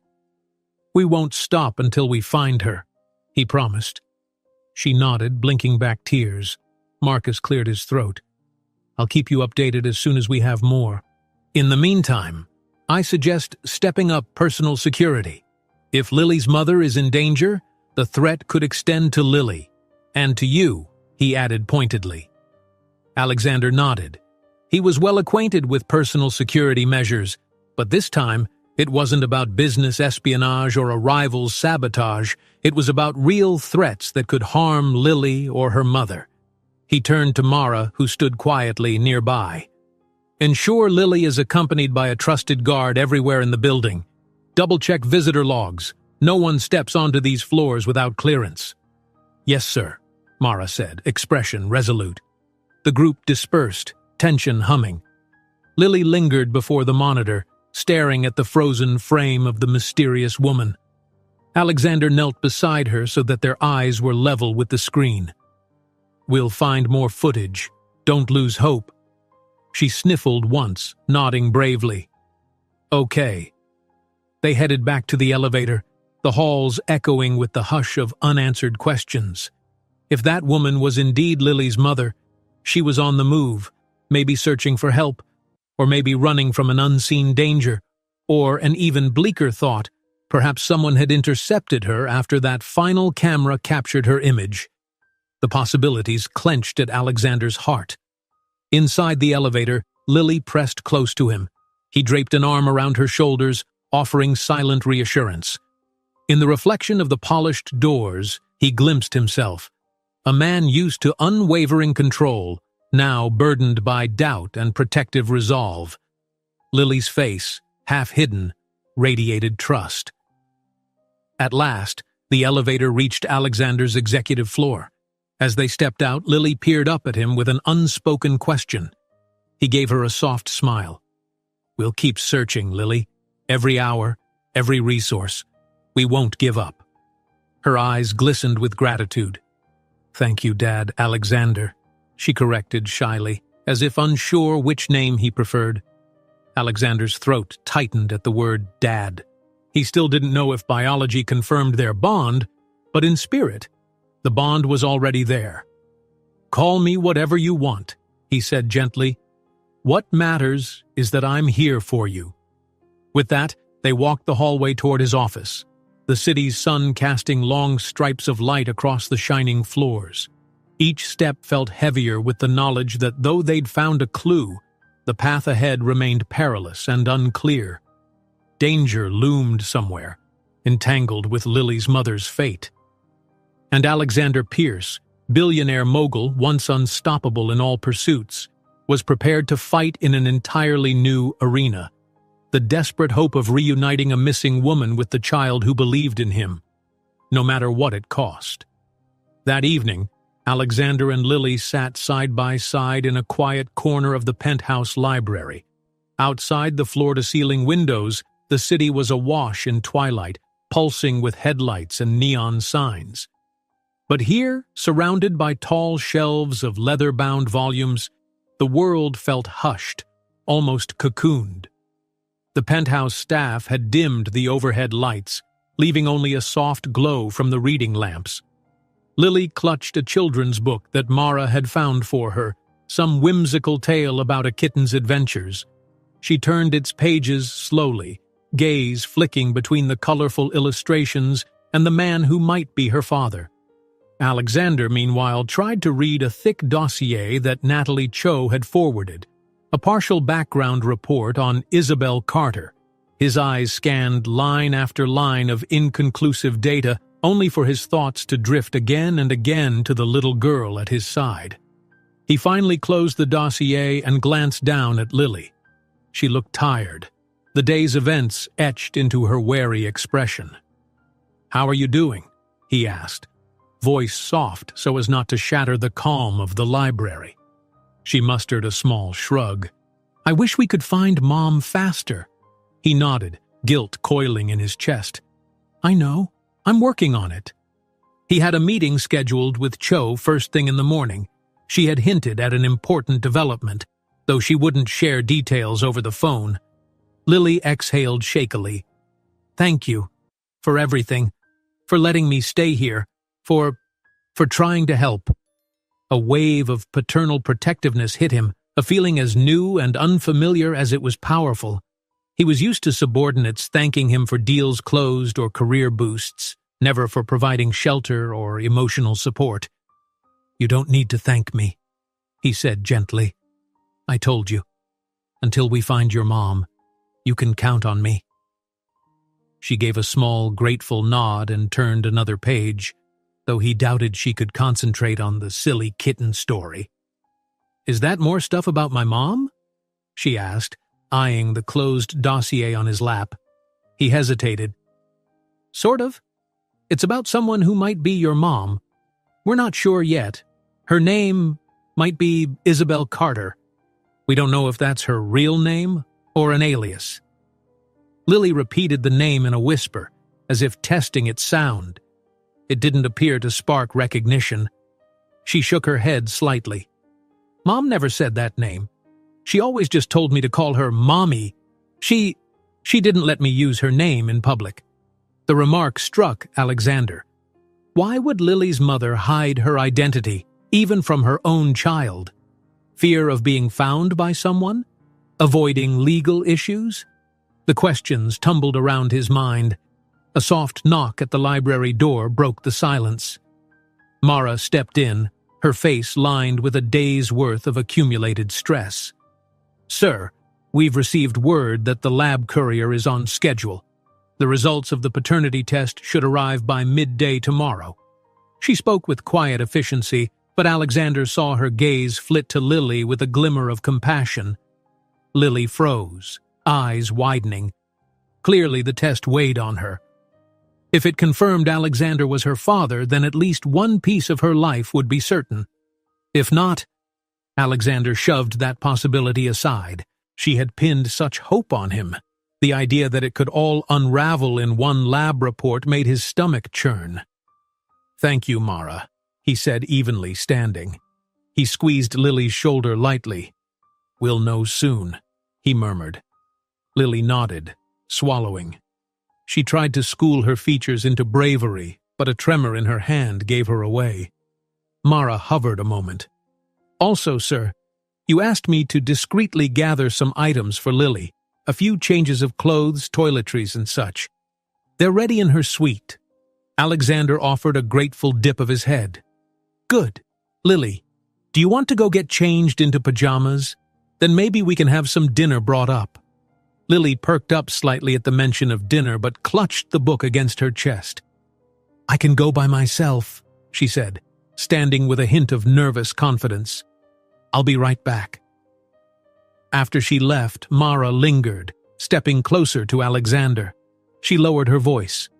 "Sir, I don't mean to intrude, but you seem very determined to help Lily, no matter the outcome of the test. May I ask, is that wise? Professionally speaking?" He recognized the concern behind her eyes.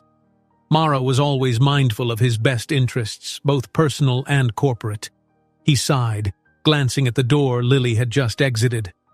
"Professionally speaking, it's probably reckless, but she's a child who came to me for protection. I can't just walk away." Mara smiled faintly. "I understand. And if the test confirms you are her father, well, that changes everything, doesn't it?" Alexander nodded, not sure he could articulate how drastically it would change his life. He rubbed the back of his neck, tension humming through his muscles. "Let's talk about tomorrow. The board wants me traveling to finalize the merger negotiations, but I can't leave Lily with the mother unaccounted for." Mara's lips pressed together. "In that case, might I suggest we push the flight another few days? The board won't be happy, but we can say you're handling critical family matters. Unless you prefer to bring Lily with you, but that might be more complicated, especially if her mother is here in the city." Alexander shook his head. "No, she needs stability right now, not to be dragged around the country for business meetings." He released a ragged breath. "Okay, let's postpone the trip. We can spin it as a short personal leave. In the meantime, keep the security detail around her, day and night." Mara affirmed with a nod. "Understood. I'll handle the communications discreetly. No direct references to Lily in any external statement." Before she left, Alexander rested a hand on her arm. "Mara, truly, thank you. I don't know how I'd manage this without you." She gave a brief, warm smile. "I'm here to help, sir. You know that." Then she was gone, leaving Alexander alone in the library. He closed his eyes for a moment, listening to the low hum of the ventilation system, the distant bustle of staff in the penthouse. Outside, the last vestiges of daylight faded, painting the clouds in shades of deep purple and crimson. He felt torn, an unfamiliar sensation for a man known to be decisive. On one hand, part of him couldn't shake the corporate mindset, thinking about the damage to his public image, the costly delays in the merger, the ripple effects on the empire he'd built. On the other, how could any of that compare to the unspoken plea in Lily's eyes or the dire urgency of finding her mother? Eventually, he headed to the hallway, half expecting to see Lily rummaging around in the grand living area, but her footsteps were nowhere to be heard. He checked her suite, tapping lightly on the door. No answer. Concern pricked at him. He tried the doorknob, stepping inside. The lights were on, the bed still neatly made, the new pajamas folded on the covers. But Lily wasn't there. A wave of alarm sliced through him. He spun back into the corridor. "Lily?"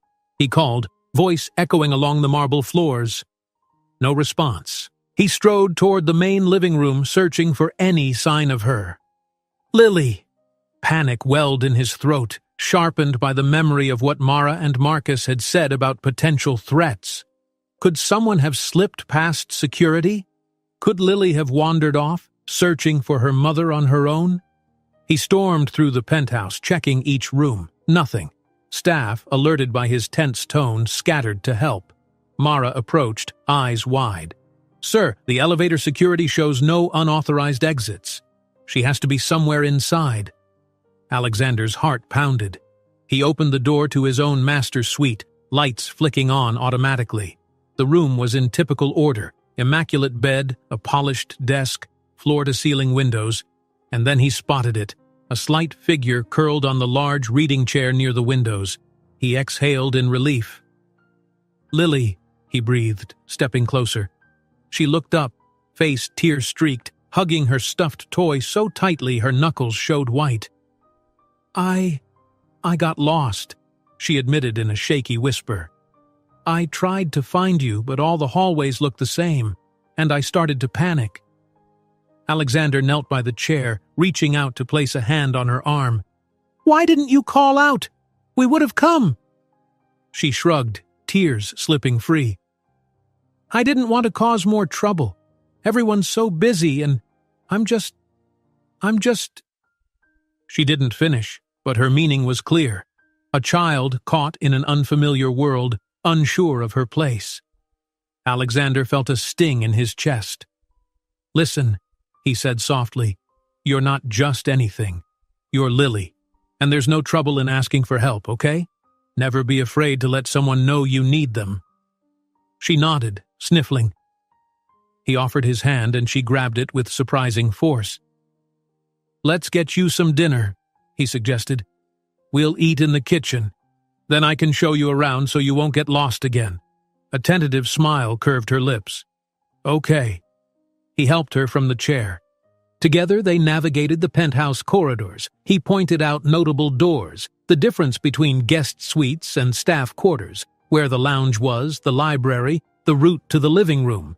He explained that if she ever felt lost, she could press the intercom button on the wall to call staff. In the kitchen, a service cart awaited with covered plates, hot soup, grilled chicken, vegetables, and fresh bread. Clearly, Mara had orchestrated a simple yet comforting meal. Alexander guided Lily onto a stool at the marble island.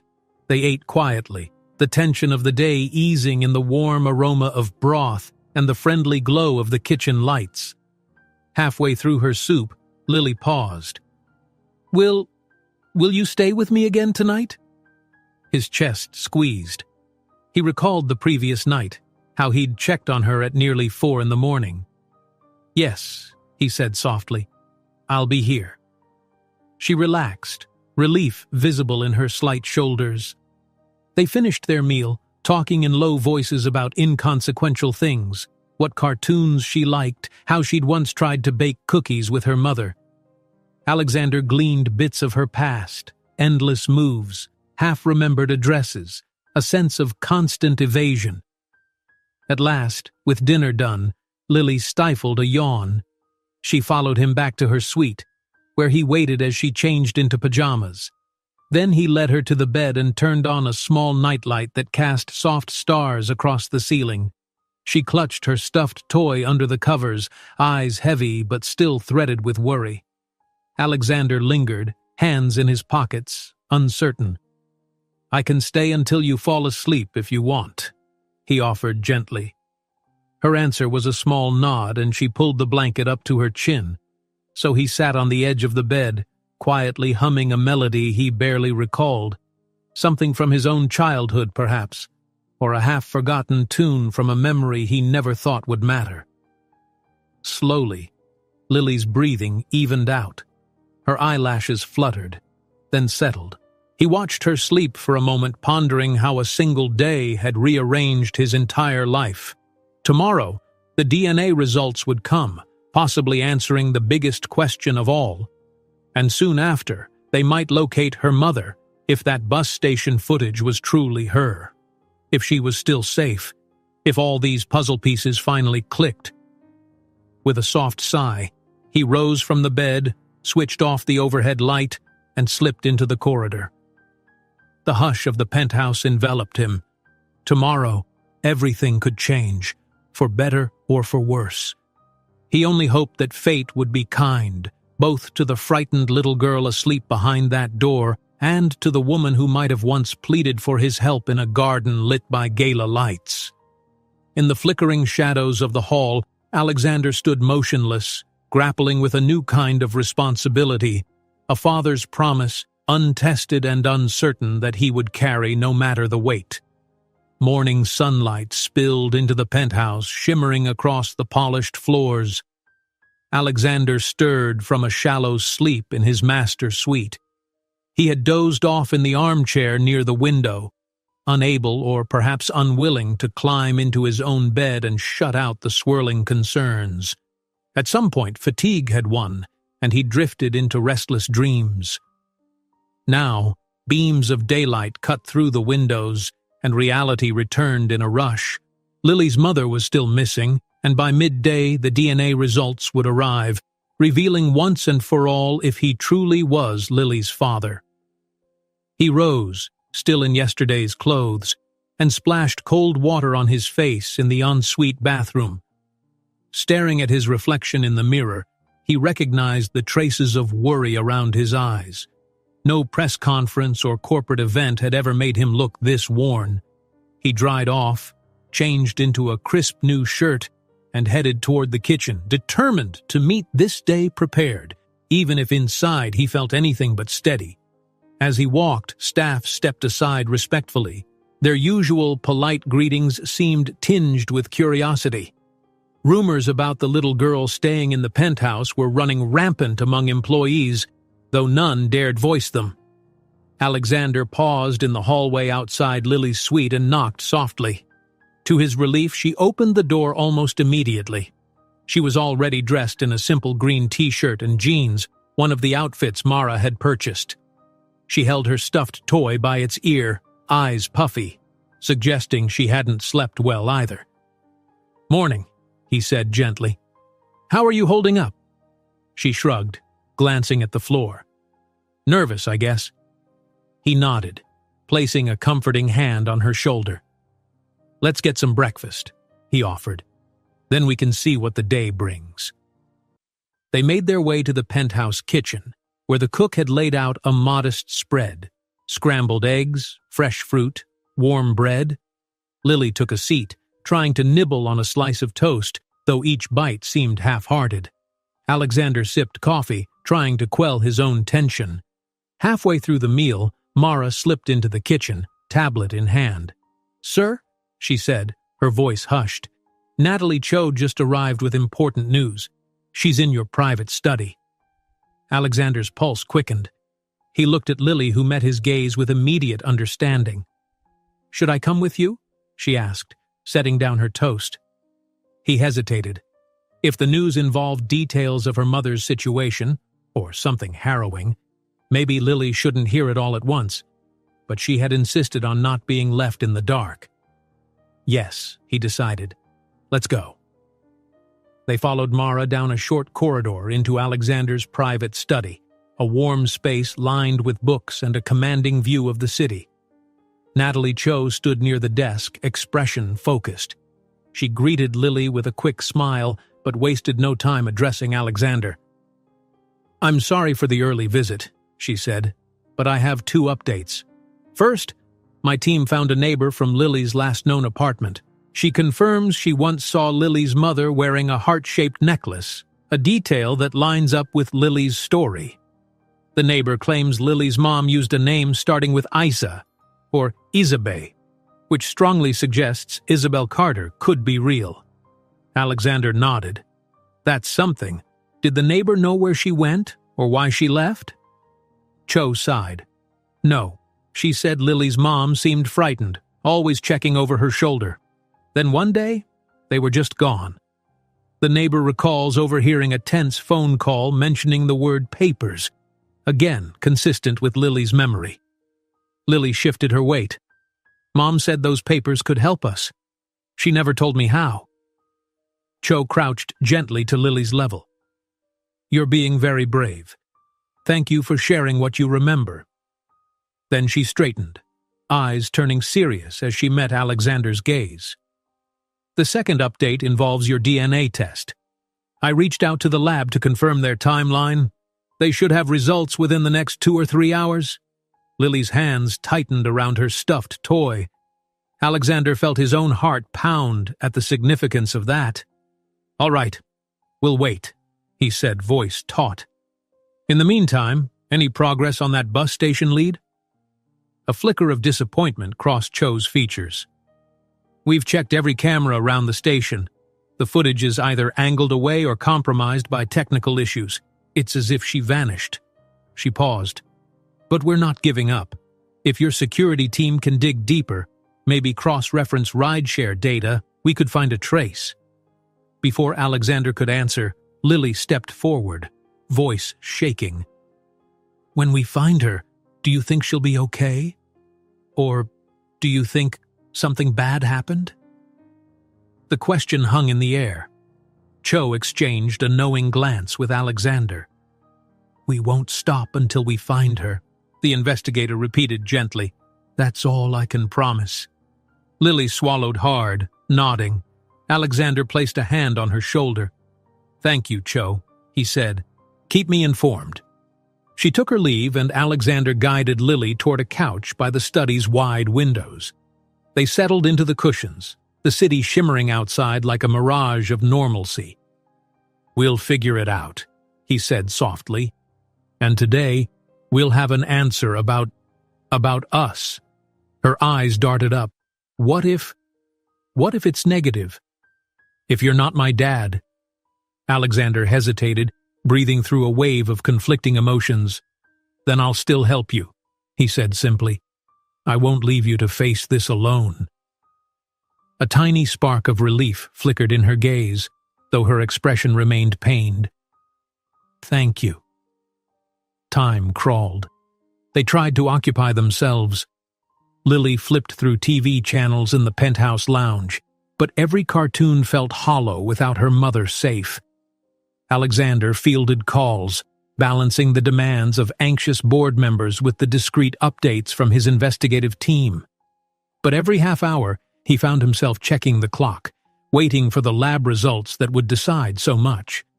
Finally, around midday, Mara entered the lounge, her face solemn. "Sir, the courier is here." Alexander rose at once. Lily did too, hugging the stuffed toy with both arms. Together they followed Mara to the entrance hallway, where a plain-clothed courier held a sealed envelope. He handed it over, verified by security ID. "Time-sensitive lab results, sir," the courier said quietly. "Thank you." Alexander signed the receipt. The courier left, and Alexander gazed at the envelope as if it were a live wire. He glanced at Lily. Her breathing looked shallow, eyes locked on the envelope. Mara silently stepped back, giving them space.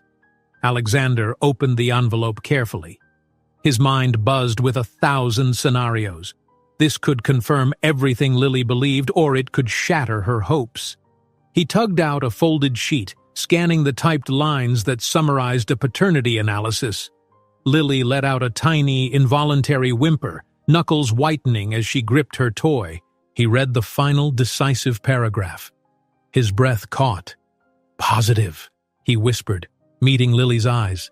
"It's positive. Lily, I'm your father." A wave of emotion washed across Lily's face. Relief, disbelief, happiness, tears. She dropped the toy and threw her arms around his waist. Alexander, feeling his own throat tighten, wrapped her in a gentle hug. He could barely register the astonishment swirling in him, overshadowed by the sheer fact that he was indeed this child's father. All the rational corporate part of his brain reeled at the enormity of that word, father. But his arms tightened around Lily, cherishing the bond that now was indisputable. Mara watched from a short distance, tears brimming in her own eyes. She offered a tissue from her pocket, which Lily took, wiping her face. Then Lily looked up, voice trembling. "So it's real. You really are my dad." He nodded, bending to meet her gaze. "Yes," he murmured. "I'm so sorry I didn't know. But now that I do, I promise, I'll do everything to protect you and to find your mom." Lily pressed her face against his chest again, emotion overwhelming her. He stroked her hair gently, trying to steady his own heartbeat. A swirl of conflicting feelings churned inside him. Guilt for not being there from the start. Wonder that Lily had found her way to him anyway. Fear that they still had to save her mother from whatever threat loomed. After a few moments, Mara cleared her throat softly. "Sir, I've just informed Ms. Cho. She wants to speak with you right away. Something about a new angle on the bus station footage. She said it might be urgent." Alexander nodded, guiding Lily toward the study. "Let's go," he said, voice firm. The paternal sense of responsibility burned brighter now, fueling his resolve. They found Natalie Cho in a quiet side office, huddled over a laptop. She looked up as Alexander, Mara, and Lily entered. "I just heard the news," she said softly.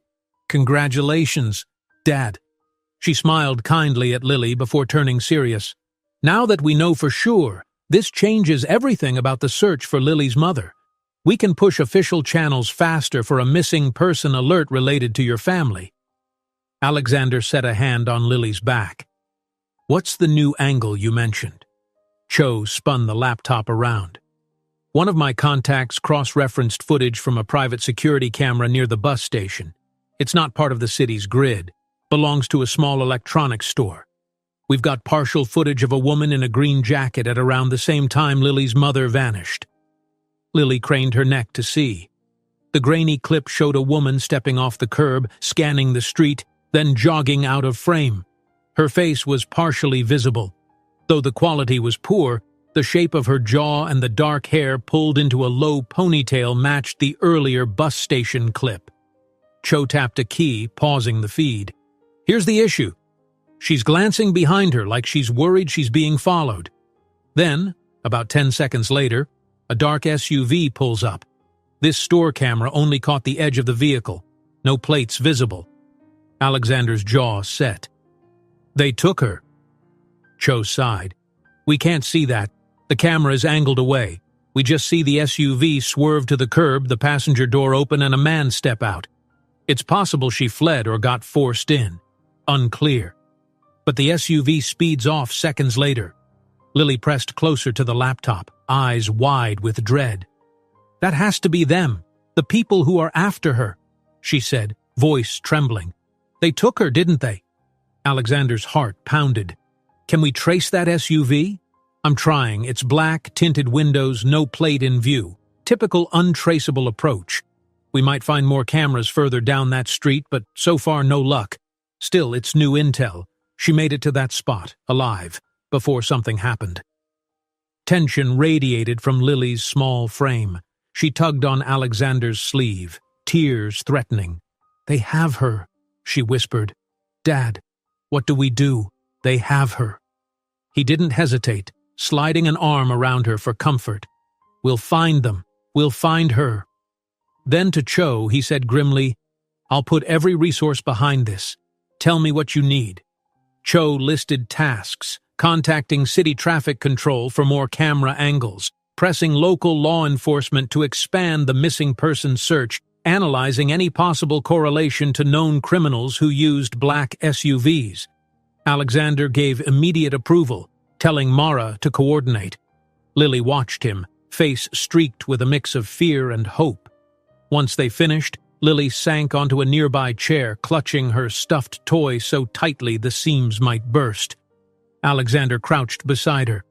We have a lead, he said, voice calm but steely with determination. It's not everything, but it's more than we had. We'll keep pushing until we know where that SUV went. She nodded, tears slipping from the corners of her eyes. Thank you, she managed, trembling. Thank you for believing me, for being my dad. The quiet sincerity in her words squeezed his heart. I'm sorry I wasn't there before, he murmured, voice rough with regret. But I'm here now, and I won't stop. They returned to the penthouse lounge, Lily's hand grasped firmly in Alexander's. The place was a flurry of activity, security staff conferring with communications specialists, phones ringing. Alexander ordered coffee for himself and a warm tea for Lily, though she barely touched it. Mara approached with a solemn expression. Sir, the press has caught wind of your cancelled travel and the rumor of a child in the penthouse. They're asking questions, staking out the building.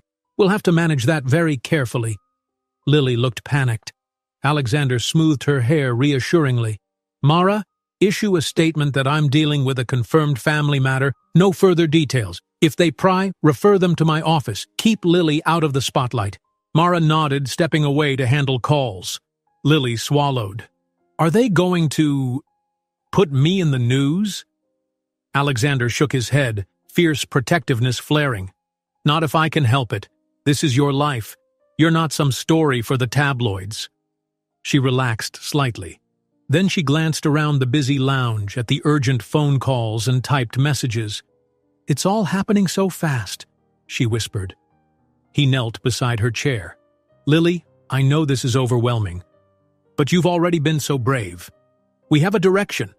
Whoever took your mom used that SUV. We'll find them. She nodded, laying her head on his shoulder momentarily. The small gesture of trust seared his heart again. He'd never imagined fatherhood like this, a sudden crash of responsibility and emotion. Yet he couldn't deny the primal satisfaction of protecting a child who needed him. A phone beeped on the table near them, the screen flashing a name, Marcus Rowan. Alexander quickly answered, Lily leaning close enough to hear. Yes, Marcus? The security chief's voice crackled. Sir, we found a partial camera feed 2 blocks away from the electronics store. It might show the black SUV turning onto a side street. Then it disappears. But we have an address or two we can check. My men are heading out right now to investigate. Alexander's heart jumped. Good. Keep me updated, every minute. He hung up, looking at Lily. They might have found a clue to where the SUV went. Her face lit with cautious hope. She exhaled shakily. Maybe we're close. Maybe Mom's not too far. He nodded. Let's believe that. And no matter what they find, I'll make sure we keep you safe, Lily. In the background, the city noise and the ring of phones persisted, like a drumbeat underscoring the intensifying search. Lily's mother was out there, possibly in danger, but they were closer now, piece by piece. With the paternity test confirmed, Alexander felt a renewed fire in his chest. This was his daughter's mother. He had to rescue her, reunite them, or he'd never forgive himself. Standing in the swirl of staff and screens, father and child exchanged a look filled with unspoken resolve. Even as tension thrummed like a live wire, a new certainty bound them together. They were family. And no matter what enemy lurked behind that vanished SUV or what secrets lay in those papers Lily's mother guarded, Alexander Pierce would stand firm. No longer the lone, unstoppable mogul, but a father fighting for the most vital connection he'd ever known. A hush fell across the penthouse lounge as Alexander ended yet another call with his security chief, Marcus Rowan. He exhaled slowly, steadying himself against the nearest marble column. Lily stood by his side, clutching her stuffed toy, eyes fixed on him. Though she hardly understood the intricacies of corporate negotiations and hush-hush security operations, she sensed the gravity in the air. "They've tracked the black SUV's trail to a string of side streets," Alexander said, turning to Lily in a low voice. "Marcus and his men are sweeping the area now. It's near the city's old industrial zone, so it might take time to check every abandoned building." Lily's knuckles whitened around the stuffed toy. "I hope they find Mom soon," she whispered. "All this waiting is—" He placed a hand on her shoulder. "I know. Waiting is the worst part. But at least we have a direction now." Throughout the day, tension had mounted, fueled by the new footage. The partial sighting of that dark SUV, the likely key to Lily's mother's disappearance, became the central focus of Alexander's entire security apparatus. Meanwhile, the media outside smelled blood, clamoring for statements on who the secret child might be. True to Alexander's instructions, Mara had kept Lily out of the public eye. Inside the lounge, staff hovered at the periphery with phones and laptops, coordinating calls or scanning local news. One by one they slipped out, leaving father and daughter momentarily alone in the hushed elegance of the room. Lily sank onto a plush armchair, brows furrowed. "Dad, if they do find her, what if she's hurt?" The question came out tentative, her gaze trembling with unspoken fears. Alexander knelt beside her, his hand lightly covering hers. "No matter what condition she's in," he said quietly, "we'll get her medical help. We'll protect her. We'll do everything in our power." She nodded, swallowing. Her young features carried a weight that no child should bear. "And if the bad people have her," she whispered, "maybe they want something from you. Something about these papers. I heard Mom say that she had to show them to the right person. She said they proved something big." Alexander felt an icy coil of dread in his gut. A black SUV, a missing mother, references to dangerous documents. He had enough experience in high-stakes corporate dealings to know how quickly something big could turn lethal. "I suspect it's evidence that threatens someone powerful," he said, voice grim. "Maybe tied to a hidden scandal, money laundering, or worse. If your mom tried to bring me this information years ago but was turned away, or if I was too distracted to notice, then she might have ended up on her own." Lily's gaze flicked to him. "But you won't let her down now, right?" He gently squeezed her hand. "Never again," he murmured. "We'll figure out the truth, and we'll make sure your mom is safe." A knock at the door interrupted them.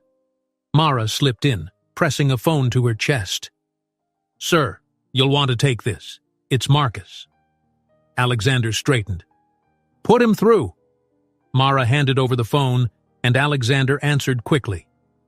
"Marcus?" "Sir." Marcus's voice crackled over the line. "We've located a vehicle matching the SUV's description in an abandoned parking garage near the riverfront in the old industrial area. The license plates are missing, but the paint color and make line up. We're running the VIN number to confirm. No sign of the driver or any occupants." Alexander's pulse leaped. "What about Lily's mother?" "Not here," Marcus answered, regret edging his tone. but we found evidence someone left in a hurry. A half-eaten takeout meal, a cigarette still in the ashtray. We're expanding the search to nearby warehouses. My men spotted fresh tire tracks leading toward a run-down complex about a block away. We suspect that's where they went. "I'm on my way," Alexander said immediately, adrenaline surging. Mara's head snapped up. Lily, too, jerked to attention. "But, sir," Marcus protested, "it might be dangerous. We can handle this." "I appreciate your concern," Alexander cut in, voice firm. "But this is Lily's mother we're talking about. I'll coordinate with you on site. I'm bringing a small security detail." He ended the call, ignoring the flicker of alarm in Mara's eyes. "Sir, you can't just walk into a potential hostage situation," Mara said, tone urgent. "There are trained professionals." Alexander shot her a look that was all steel. "Professionals who work for me. I'm not letting them handle this alone. Besides, if the kidnappers do want something from me personally, my presence might help negotiate, or at least keep Lily's mother safe until we can intervene." Lily rose, panic rippling through her voice. "Dad, I want to come." He hesitated, feeling her desperation. "No, I'm sorry, Lily, but it's too risky. Let me and my security team handle this." She opened her mouth to argue, tears forming, but a quiet resolve settled in her eyes. "You have to bring her back," she whispered. "I'll wait here with Mara." Her hands trembled as she clasped the stuffed toy. "Promise, you'll be careful?" His heart clenched. "I promise." Leaning down, he pressed a swift kiss to her forehead, an instinct that surprised even him. "Stay with Mara. She'll keep you safe." Mara guided Lily aside, offering a reassuring arm around her shoulders. Alexander strode from the lounge, summoning 2 of his best private security operatives. They headed to the elevator that would lead them to the building's parking garage. In the reflection of the polished elevator doors, Alexander noted the tension etched across his face.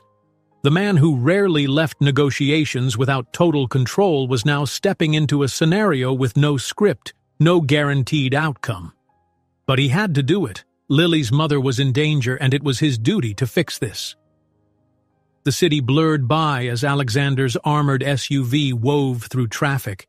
His personal driver expertly maneuvered between lanes, lights flashing to warn other cars aside. On either side of Alexander sat security men scanning the roads for potential threats. The atmosphere inside the vehicle was taut, thick with unspoken possibilities. A confrontation, a rescue, perhaps worse. At last, they arrived at the old industrial zone. Rows of abandoned factories and decrepit warehouses loomed, windows shattered, walls covered in faded graffiti. The river sparkled dully beyond a rusted chain-link fence.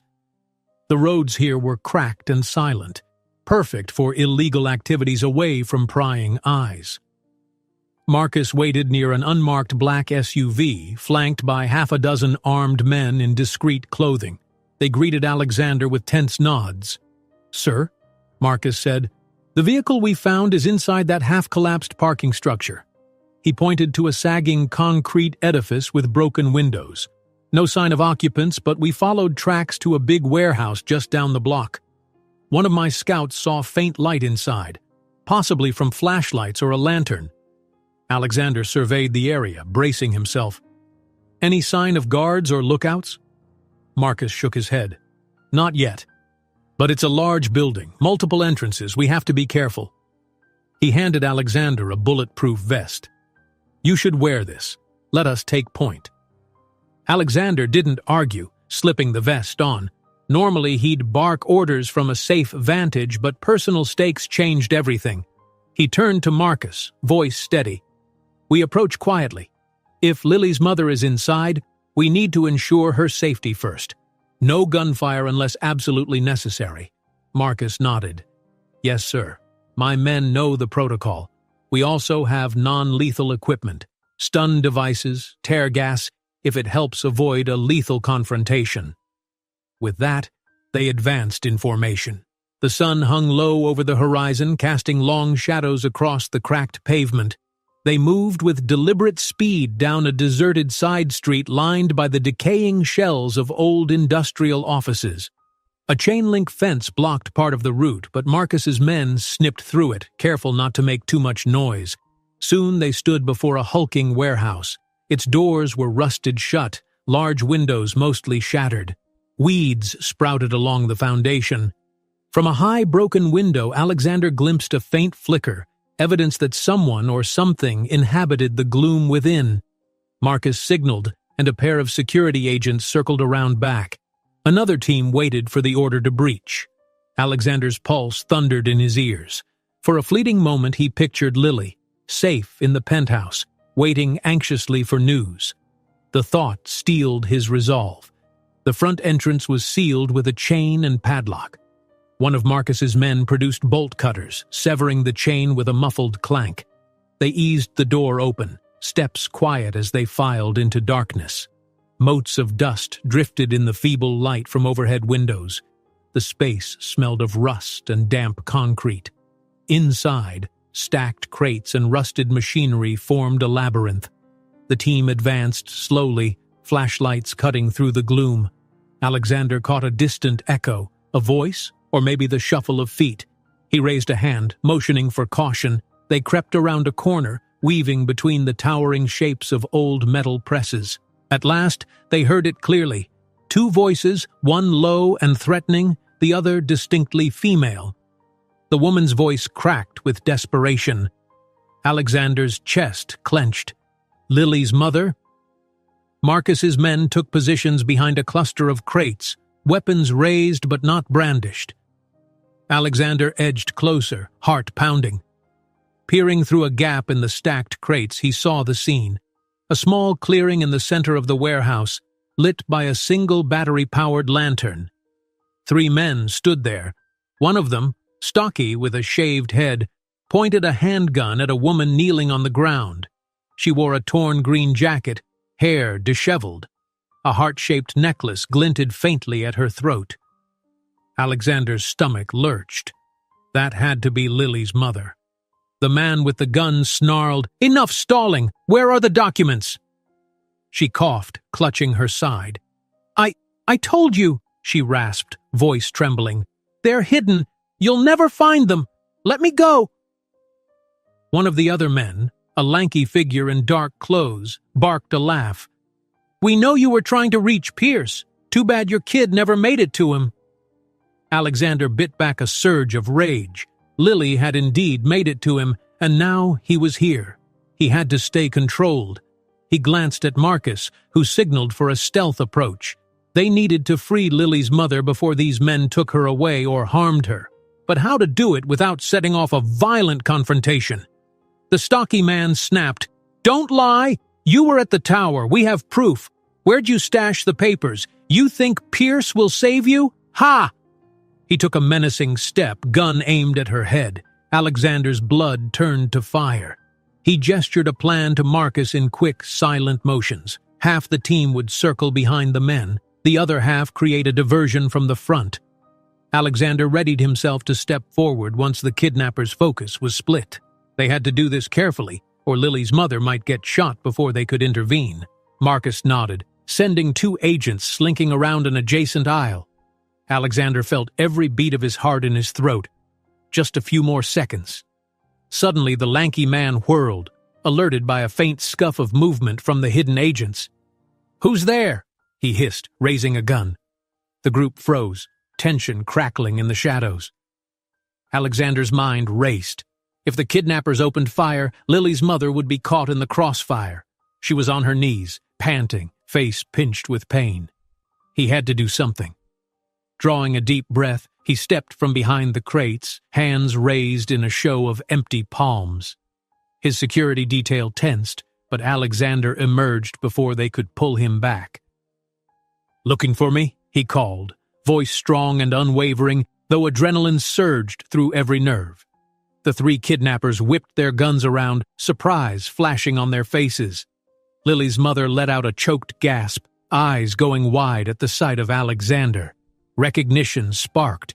This was the man she'd spent years trying to reach, the father of her child.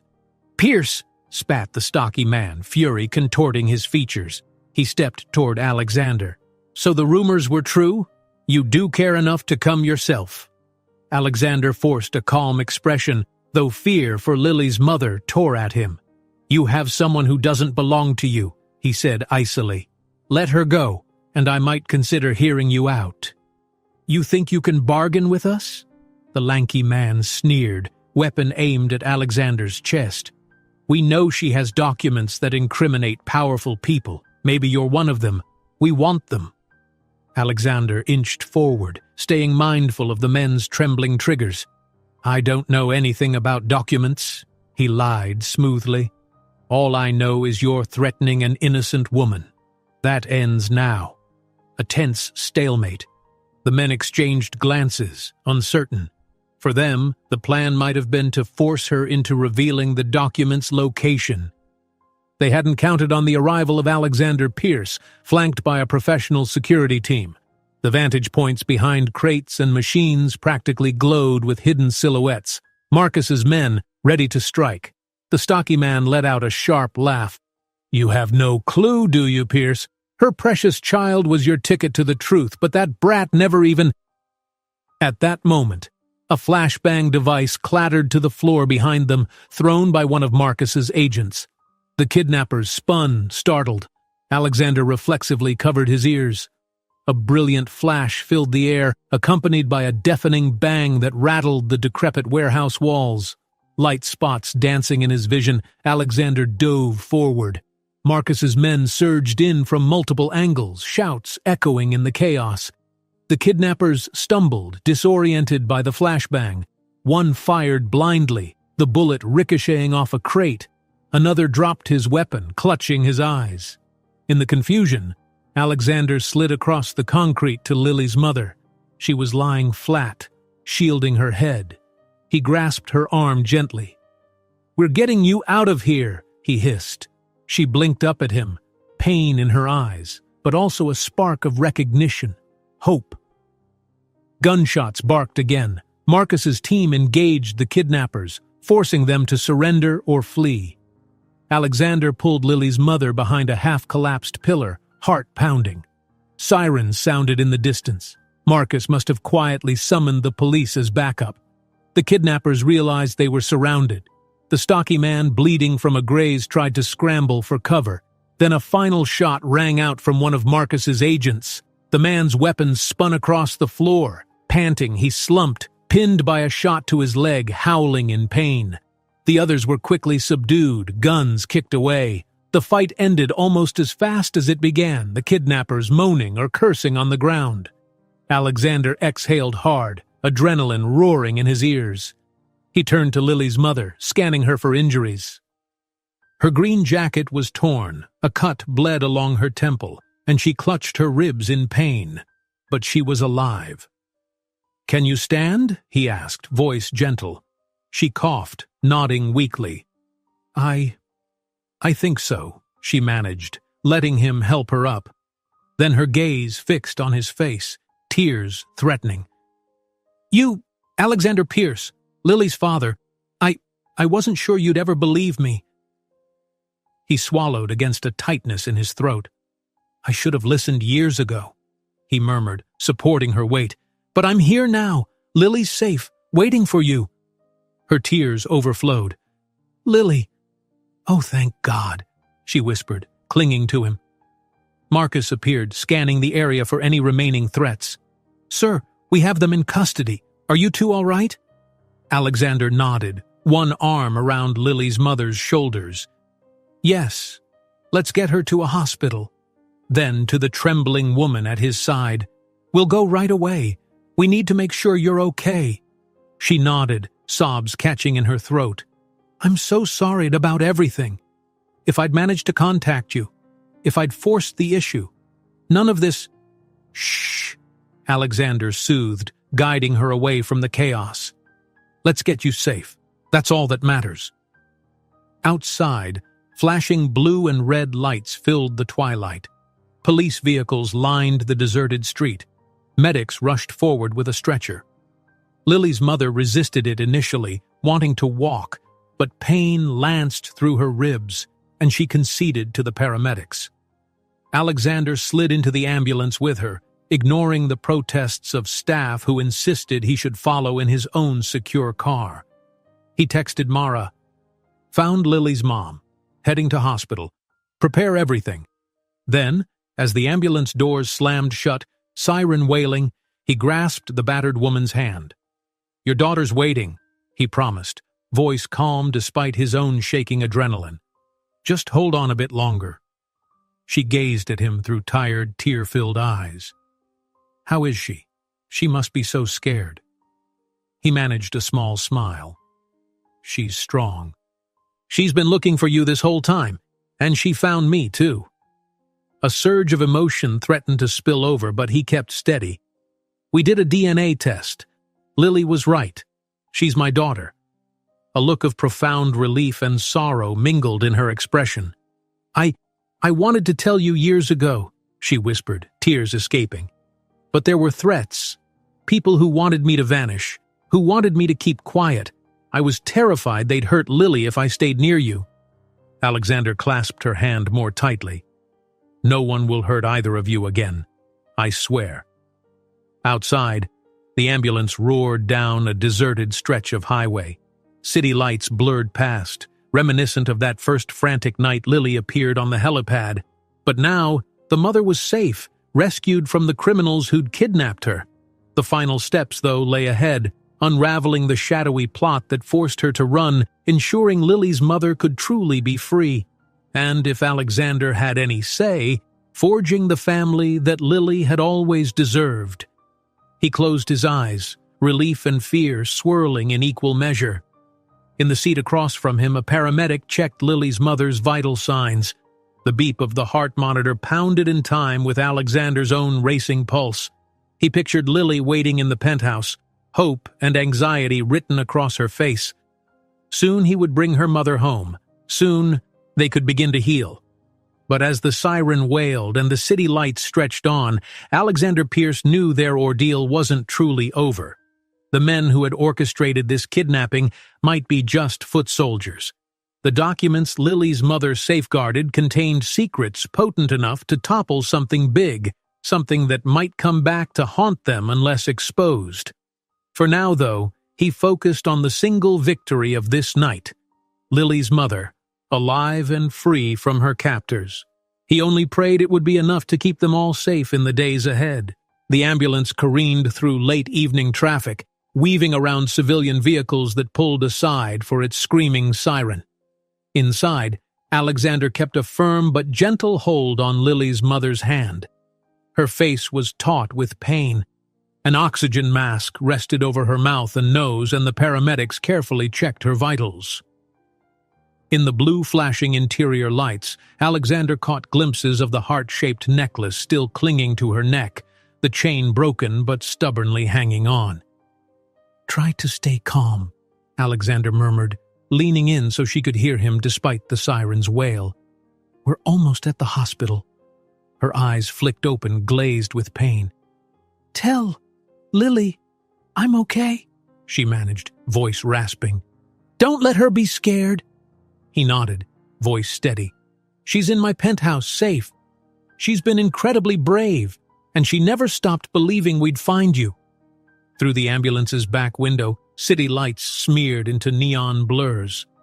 Alexander found himself quietly amazed at how drastically life had changed within days. He wasn't just a corporate magnate looking after a frightened child. He was, in fact, a father, and the woman lying before him, a virtual stranger until Lily's arrival, was now profoundly linked to him. The swirl of it all nearly overwhelmed him, but he kept his emotions in check, focusing on the immediate crisis. At last, the ambulance jolted to a halt outside a private hospital. The doors swung open, and a team of medical staff whisked Lily's mother onto a gurney, rushing her inside. Alexander followed, ignoring the protests of his own security detail. He'd promised Lily he would protect her mother, and nothing short of that was acceptable. The emergency department bustled under harsh fluorescent lights. Doctors and nurses guided Lily's mother into a curtained exam bay. One doctor, A tall woman with a calm demeanor turned to Alexander. "Are you family?" she asked briskly. He didn't hesitate. "Yes, I'm—" He caught himself swirling with realization. "I'm the father of her child." Understanding flickered across the doctor's face. "She's in rough shape, possible cracked rib, some bruising, mild dehydration. We'll need x-rays. You can stay nearby, but give the team space to work." Alexander stepped aside, letting the staff cluster around the bed. He hovered at the edge of the curtain, arms folded, keeping watch.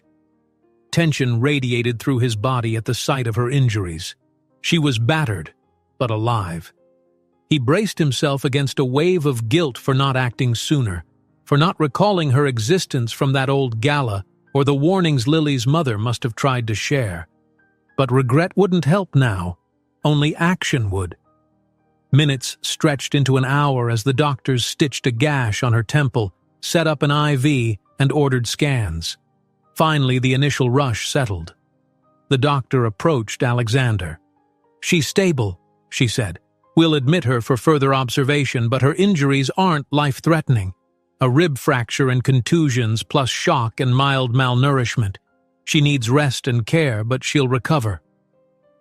Relief flooded through him, loosening the tight grip on his chest. "Thank you, doctor. Can I see her?"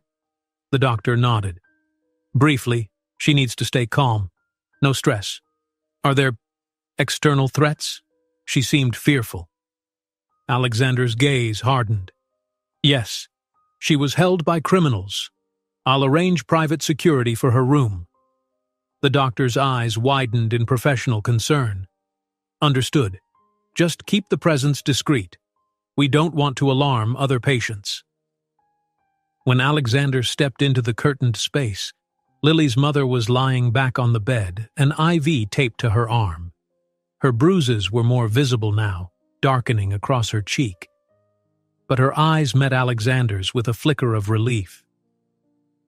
"Isabel Carter," she said softly, as though reading his unspoken question. That's the name I used. My real name, anyway, though I've gone by others when I had to hide." She gave him a faint, wry smile. "Guess you finally tracked me down." Alexander's throat constricted. "I'm sorry," he said, voice hoarse. If I'd listened to you at that gala years ago." She shook her head, tears forming. "They threatened me, Alexander. Threatened Lily. I didn't dare put you in the middle without proof. And by the time I had the documents, the danger was too great to approach you openly. I tried once, and everything fell apart." He stepped closer, gently setting a hand over hers on the bed. "You're safe now," he murmured. "Lily's safe. We'll figure out the rest." At the mention of Lily, Isabel's eyes lit with desperate longing. "I need to see her, please." Alexander nodded. "As soon as the doctors say you're stable enough, I'll bring her here, or we can have you moved to a private suite in my building with full medical support, wherever you feel safest." Her fingers tightened over his. "Your building," she echoed, a ghost of a smile forming. "I always told Lily you were powerful, that if we could just reach you." He swallowed hard, leaning in. "We have a lifetime to fill in the gaps," he said softly. "For now, rest. The criminals who held you are in custody. My security team turned them over to the police. We've discovered they wanted your documents, evidence that threatens them or their employers." Her features darkened, recalling the pain. They're part of a bigger network. The ones I first stumbled upon were middlemen, but behind them, I suspect a high-ranking politician or a corporate figure with enough influence to bury truths." Her voice cracked with urgency. "Those papers, they expose corruption, money laundering, missing public funds. Lily and I never stayed anywhere long. I was hunted for what I knew." Alexander felt a chill. The scenario was painfully plausible. Over the years, he'd encountered cunning corporate sabotage, but this was a new level. "Where are the papers now?" he asked quietly. "Are they safe?" She closed her eyes. "Yes, I hid them. They're encrypted digital files, plus some physical documents in a safe deposit box under a false name. They think I gave everything to you, but I couldn't risk it without verifying you'd help." "I will help," he said, unwavering. "We'll bring the evidence to the authorities, blow this wide open. They can't threaten you if the information is public." A tear slipped down her cheek. That's all I ever wanted, to protect Lily and make sure these monsters couldn't harm anyone else. Her lips trembled. She was so little when this all started. I couldn't let them use her as leverage. Alexander's heart wrenched. He stroked her knuckles with his thumb in a gesture that felt oddly intimate despite their complicated history. "You're not alone anymore, Isabel. We'll stand together." She nodded, relief mingling with exhaustion on her face. Then she sighed, eyes drifting shut. A nurse bustled in, adjusting monitors. Alexander stepped back to let them work, the enormity of the situation settling over him. Not only did he have to guard Lily and Isabel, but now he possessed knowledge of a deeper conspiracy, a network that wouldn't hesitate to resort to violence if threatened. Exiting the curtained area, he made a quick call to Mara, instructing her to tighten penthouse security and prepare a safe place for Isabel to recover once the doctors gave clearance. Then, with the hospital's permission, he allowed paramedics to move her to a secure private room under round-the-clock guard. The shift took an hour, during which Alexander hovered. He glanced out the hospital's large windows, phone buzzing with messages from his corporate staff. The world outside carried on with daily business, share prices, board demands, but none of that overshadowed the new reality forging his path. By the time Isabel was settled in a private, well-guarded hospital suite, it was nearly midnight. Alexander arranged for a guard detail in the hallway, verifying every ID that passed through. Satisfied she was safe, he texted Lily an update. "Your mom is stable and resting. I'll be home soon. Sleep if you can, or stay awake. I'll see you right away." After he concluded final security measures, he slipped out of the hospital and into his waiting car. His personal driver, an older man with a quiet, unflappable demeanor, cast him a respectful nod. Alexander sank into the back seat, running a hand through his hair. Exhaustion weighed on him, but a new warmth coursed through his veins. Lily's mother was alive. The kidnappers had failed. City lights sped by during the ride. He stared at the shifting glow, head swirling with next steps. They had to recover the evidence, expose the criminals behind this. He tapped a note in his phone, scheduling an urgent meeting with a trusted federal contact for the next day. If the evidence was as damning as Isabel indicated, he'd need to ensure a bulletproof chain of custody and immediate media coverage. The only way to neutralize the threat was to drag it into the open, so there was nothing left for them to hide or blackmail. At last, the SUV pulled into the private parking garage beneath Pierce Global Tower. Alexander strode to the penthouse elevator. When the doors opened into the grand foyer, Mara and Lily stood waiting. Lily's face was pale with worry. The instant she saw Alexander, she ran, throwing her arms around him. "You found her?" she breathed, relief saturating her voice. "Is she okay?" He kneeled, returning her hug. "She's in the hospital, but she's going to be fine." He pulled back, meeting her gaze. "She can't wait to see you." Lily's eyes filled with tears. "Thank you," she whispered, voice shaking. "Thank you for saving her." His own throat felt tight. He brushed a stray strand of hair from her face. "I promised I would, and you saved her too, Lily, by finding me in the first place." She sniffled, turning her face into his shirt. Mara looked on, blinking back tears of her own. Then, collecting herself, Mara cleared her throat. "Sir, it's nearly 1 in the morning. Would you like me to arrange for Lily to see her mother first thing tomorrow?" "Yes," Alexander answered, standing and guiding Lily gently toward the lounge. "But early. I don't want them apart a minute longer than necessary." "Understood." Mara tapped her tablet, making a note. "Also, the police want your statement regarding the warehouse. I've scheduled them to come here mid-morning so Lily doesn't have to go into the station, if that's acceptable." Alexander nodded, exhaling. Yes, thank you. He slipped an arm around Lily's shoulders as they walked. Her small weight against his side felt both fragile and profoundly anchoring. They entered the lounge where a staff member had laid out a tray with tea and sandwiches. Lily, though exhausted, managed a few sips of juice. With each minute, her tension seemed to ease, knowing her mother was alive and safe. Finally, Alexander looked down. "It's late. You should sleep," he said softly, brushing a hand over her hair. I want to wait up, in case you hear something new," she said, stifling a yawn. He offered a gentle smile, though his own exhaustion pulled at him. "Sweetheart, you need rest. I promise, if there's any big news, I'll wake you." The endearment, "sweetheart," slipped out without forethought, but Lily didn't seem to mind. She simply nodded, yawning again. Mara approached, concern on her face. "Sir, I can show Lily to her suite." Alexander held up a hand. "I'll take her," he said quietly. "Thank you, Mara, for everything." Mara dipped her head in acknowledgement and left them alone. Father and daughter made their way through the silent corridors, the penthouse lights dimmed for the night. At Lily's suite, Alexander pulled back the covers on her bed. She climbed in, hugging her stuffed toy close. Her eyes were drooping, though relief still shone in them. "Dad," she murmured, "Mom said you were important. She never gave up on you." She paused as if trying to form the right words. "I'm so glad I found you." Emotion thickened Alexander's voice. "Me too," he said, tucking the blanket around her shoulders.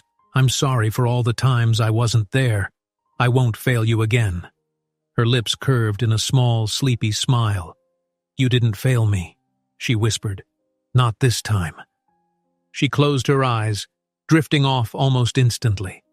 Alexander stood by the bed for a long minute, listening to the soft hum of the penthouse's climate system. Memories of the day, of the swirling dust in the warehouse, the ring of gunfire, the sight of Isabel battered on the floor, flickered in his mind. Relief mixed with worry about what was yet to come. Danger still lurked. The criminals might be behind bars, but the puppet masters pulling the strings were still at large. At last, he stepped into the hallway, carefully shutting Lily's door. He paused, pressing his palms against the cool wood, as though he could transmit reassurance through it. Then he turned toward his own suite, shoulders weighed by the knowledge that tomorrow would bring new battles.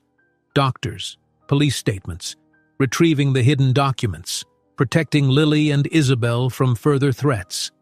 And yet, for the first time in years, a sense of purpose, one more visceral than any corporate ambition, burned in his chest. He was Lily's father. Isabel was under his protection. That truth lit the path, no matter how treacherous it grew. Dawn broke with a hazy sunrise filtering through the towering skyline. In the penthouse, the stillness of early morning felt like the suspended breath after a climactic storm. Alexander woke with a start from a fitful sleep, thrown across the sofa in his private study. He drifted off in his dress shirt and slacks, the events of the night still whirling in his mind. With a groan, he sat up, heart pounding as he recalled each moment. Rescuing Isabel, Lily's tearful relief, the confrontation in that desolate warehouse. He checked his phone, messages from police officials, from Natalie Cho, from Mara. One note from the hospital stood out. Isabel Carter resting, condition stable, awaiting visit. Reading it, he felt his chest lighten, if only a bit. She was safe. The kidnappers were in custody. Yet the puzzle was far from solved. A soft knock sounded at the study door. "Sir?" came Mara's gentle voice. When he answered, she stepped inside, holding her ever-present tablet.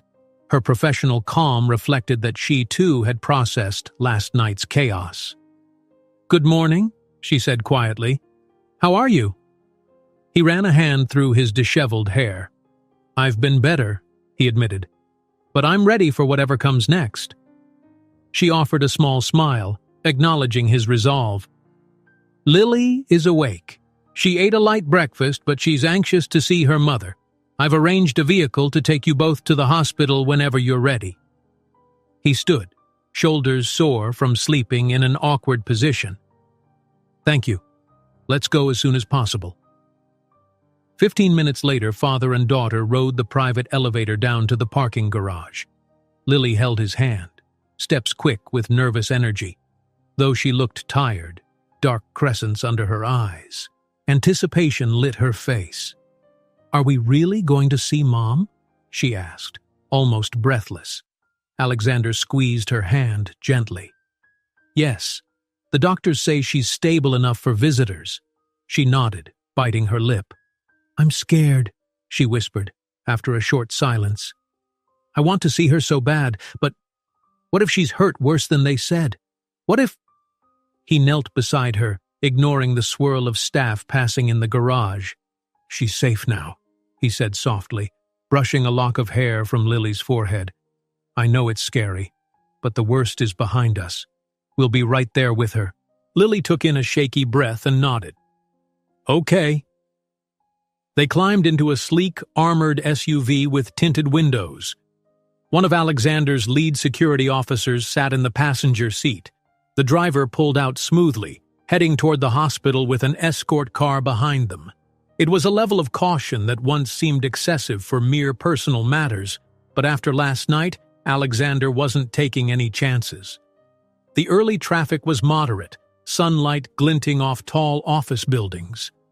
Lily stared out the window, quiet except for the subtle trembling of her fingers, which she locked together in her lap. Alexander gently covered her small hands with his own, lending reassurance. She glanced over with a grateful but strained half-smile. At last, they reached the private hospital's secure entrance. Staff recognized Alexander immediately, welcoming Lily with warm expressions. They navigated a quiet hallway until they reached Isabel's room. Outside stood two of Alexander's guards, who stepped aside to let them pass. Lily's breathing quickened. She fidgeted with the stuffed toy she insisted on bringing, its once smooth fur now worn with her anxious grip. Alexander eased the door open. The overhead lights were dimmed, the machines humming softly with monitors. Isabel lay propped against pillows, IV in her arm, her bruised face turned toward the window. When the door swung, she glanced over, and an immediate wave of emotion crossed her features. "Lily," she whispered, voice rasping with relief. "Mom!" Lily dashed forward, tears already spilling. She clutched the stuffed toy in one hand and reached for Isabel with the other, mindful of the IV line.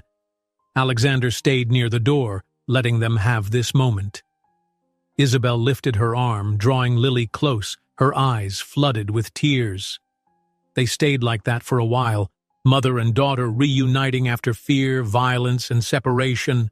Lily sobbed into Isabel's shoulder, words tumbling in fragments. "I was so worried. Dad helped me. I missed you." Isabel stroked her daughter's hair, tearful but smiling as though Lily's presence was the best possible medicine. Alexander approached slowly, standing at the foot of the bed. His chest felt tight with emotion he rarely allowed himself to show. "Isabel," he said softly, and she shifted her gaze toward him. Lily pulled back slightly, tears still on her cheeks, but a smile emerging. Isabel's hand trembled as she reached for Alexander's. He took it gently, noticing the bruises up her arm. "Thank you," she mouthed. Her voice, hoarse from the strain, made it hard to speak above a whisper. He shook his head. "I'm sorry it took so long," he replied, words low but fervent.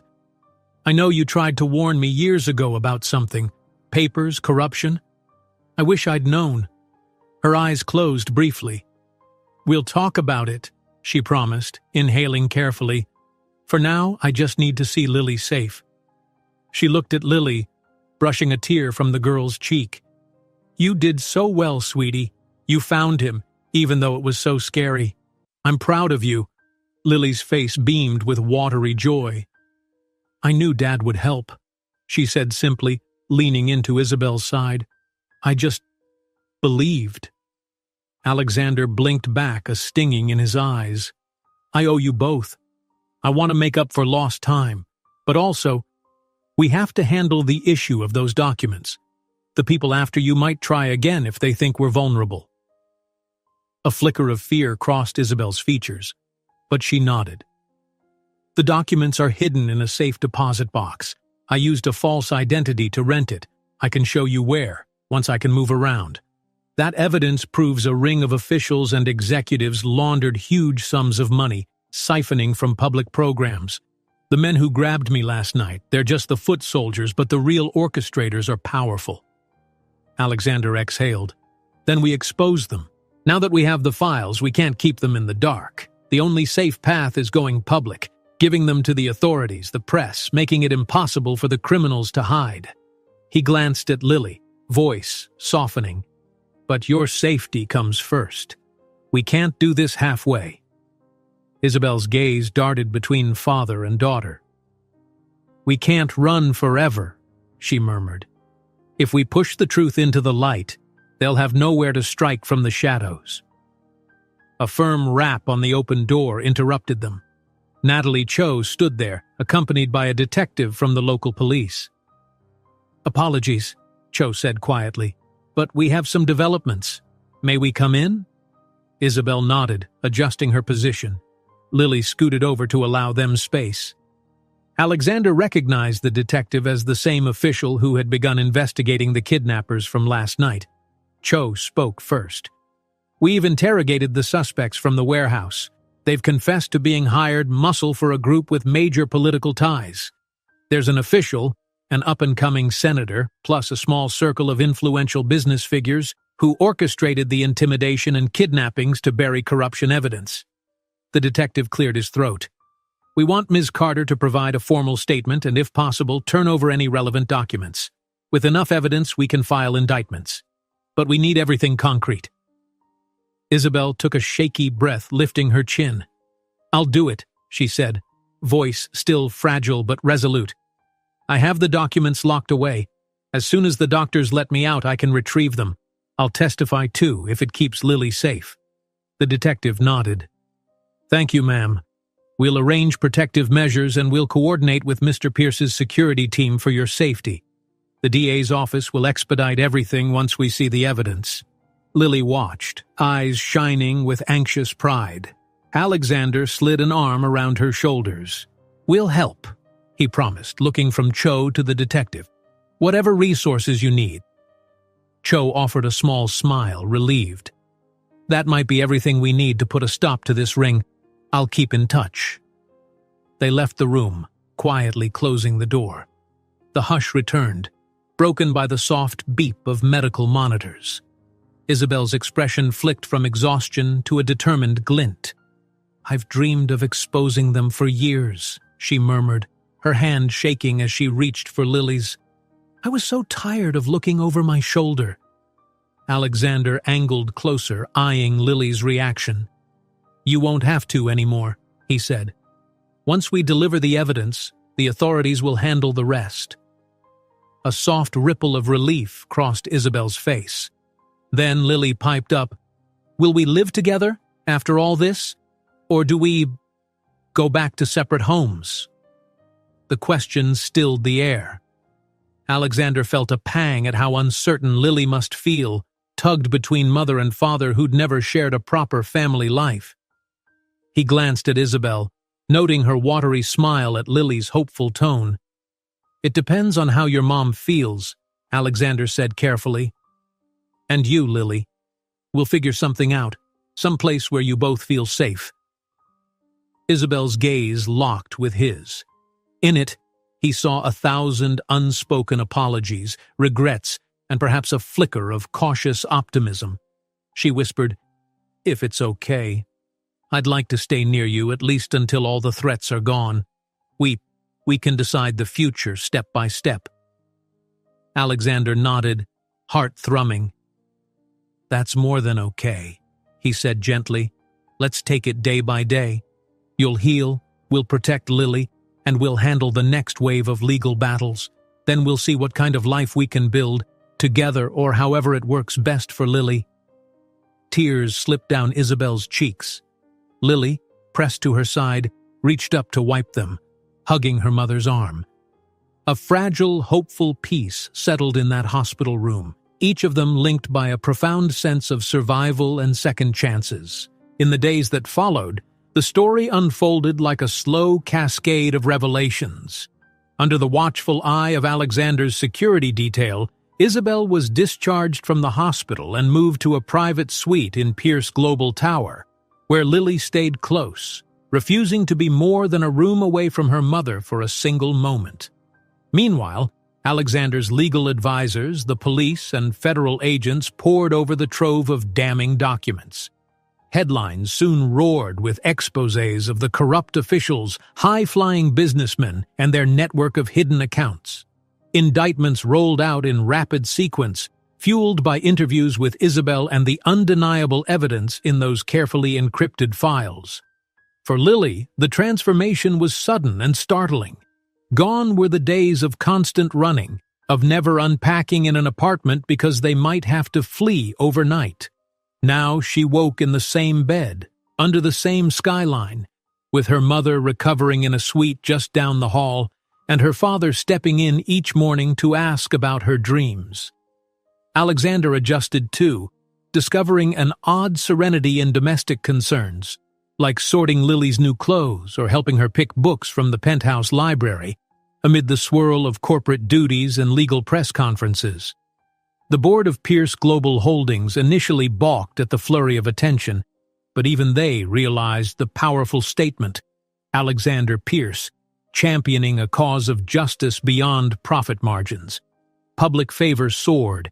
Investors admired a family man image they had never before associated with him. And though Alexander rarely cared about PR spin, he admitted it was a relief that the media largely hailed Lily's story as an inspiring testament to paternal devotion, overshadowing any scandalous speculation. One afternoon, about a week after the warehouse rescue, Lily bounded into Alexander's office suite, shining with excitement. "Dad, the detectives just called me and Mom. They said the senator is arrested. The whole ring is going down." She practically danced in place. Alexander set aside his phone, letting a grin break across his face. "That's wonderful," he said warmly. "Come here." He guided her around his desk, pulling her into a one-armed hug. Lily beamed, glowing with the thrill of real justice. "They said they might still try to fight it in court," she added, nodding with mature understanding. "But with all those documents and witnesses, it's not likely." He gave her shoulder a reassuring squeeze. "Which means you and your mom can start living without fear." She exhaled, glancing around the spacious office with its sweeping city views. "It's so different, not having to pack every night," she admitted. "I actually unpacked my suitcase. I have clothes in a closet. It's weird, but good." Alexander's heart squeezed. "I want you to feel at home, Lily. I know everything's happened so fast, but this is your home for as long as you want it." She hugged him spontaneously, face lit with happiness that overshadowed her usual cautious expression. "Thank you, Dad. I love you," she said, words coming out in a rush, real and heartfelt. He inhaled sharply, returning her hug. He'd never known how a simple statement of love from one's child could unravel so many defenses, but it did, sending warmth through him. Shortly after, Isabel joined them, walking slowly, ribs still bandaged, but upright and determined. She smiled upon seeing Lily perched on the edge of Alexander's desk. "I figured I'd find you both here," she teased gently. Lily hopped down and raced to her mother's side, helping her if she needed support. But Isabel stood tall, eyes on Alexander. "The DA wants my official testimony next week. After that, hopefully, the worst is behind us." Alexander nodded, crossing the room. "I'll assign security to escort you. No more risks." She studied his face, gratitude evident. "You've done more than I ever thought," she said quietly. For Lily and for me.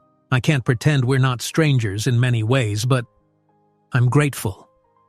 He lifted a hand to her cheek with gentle care, mindful of the bruises fading there.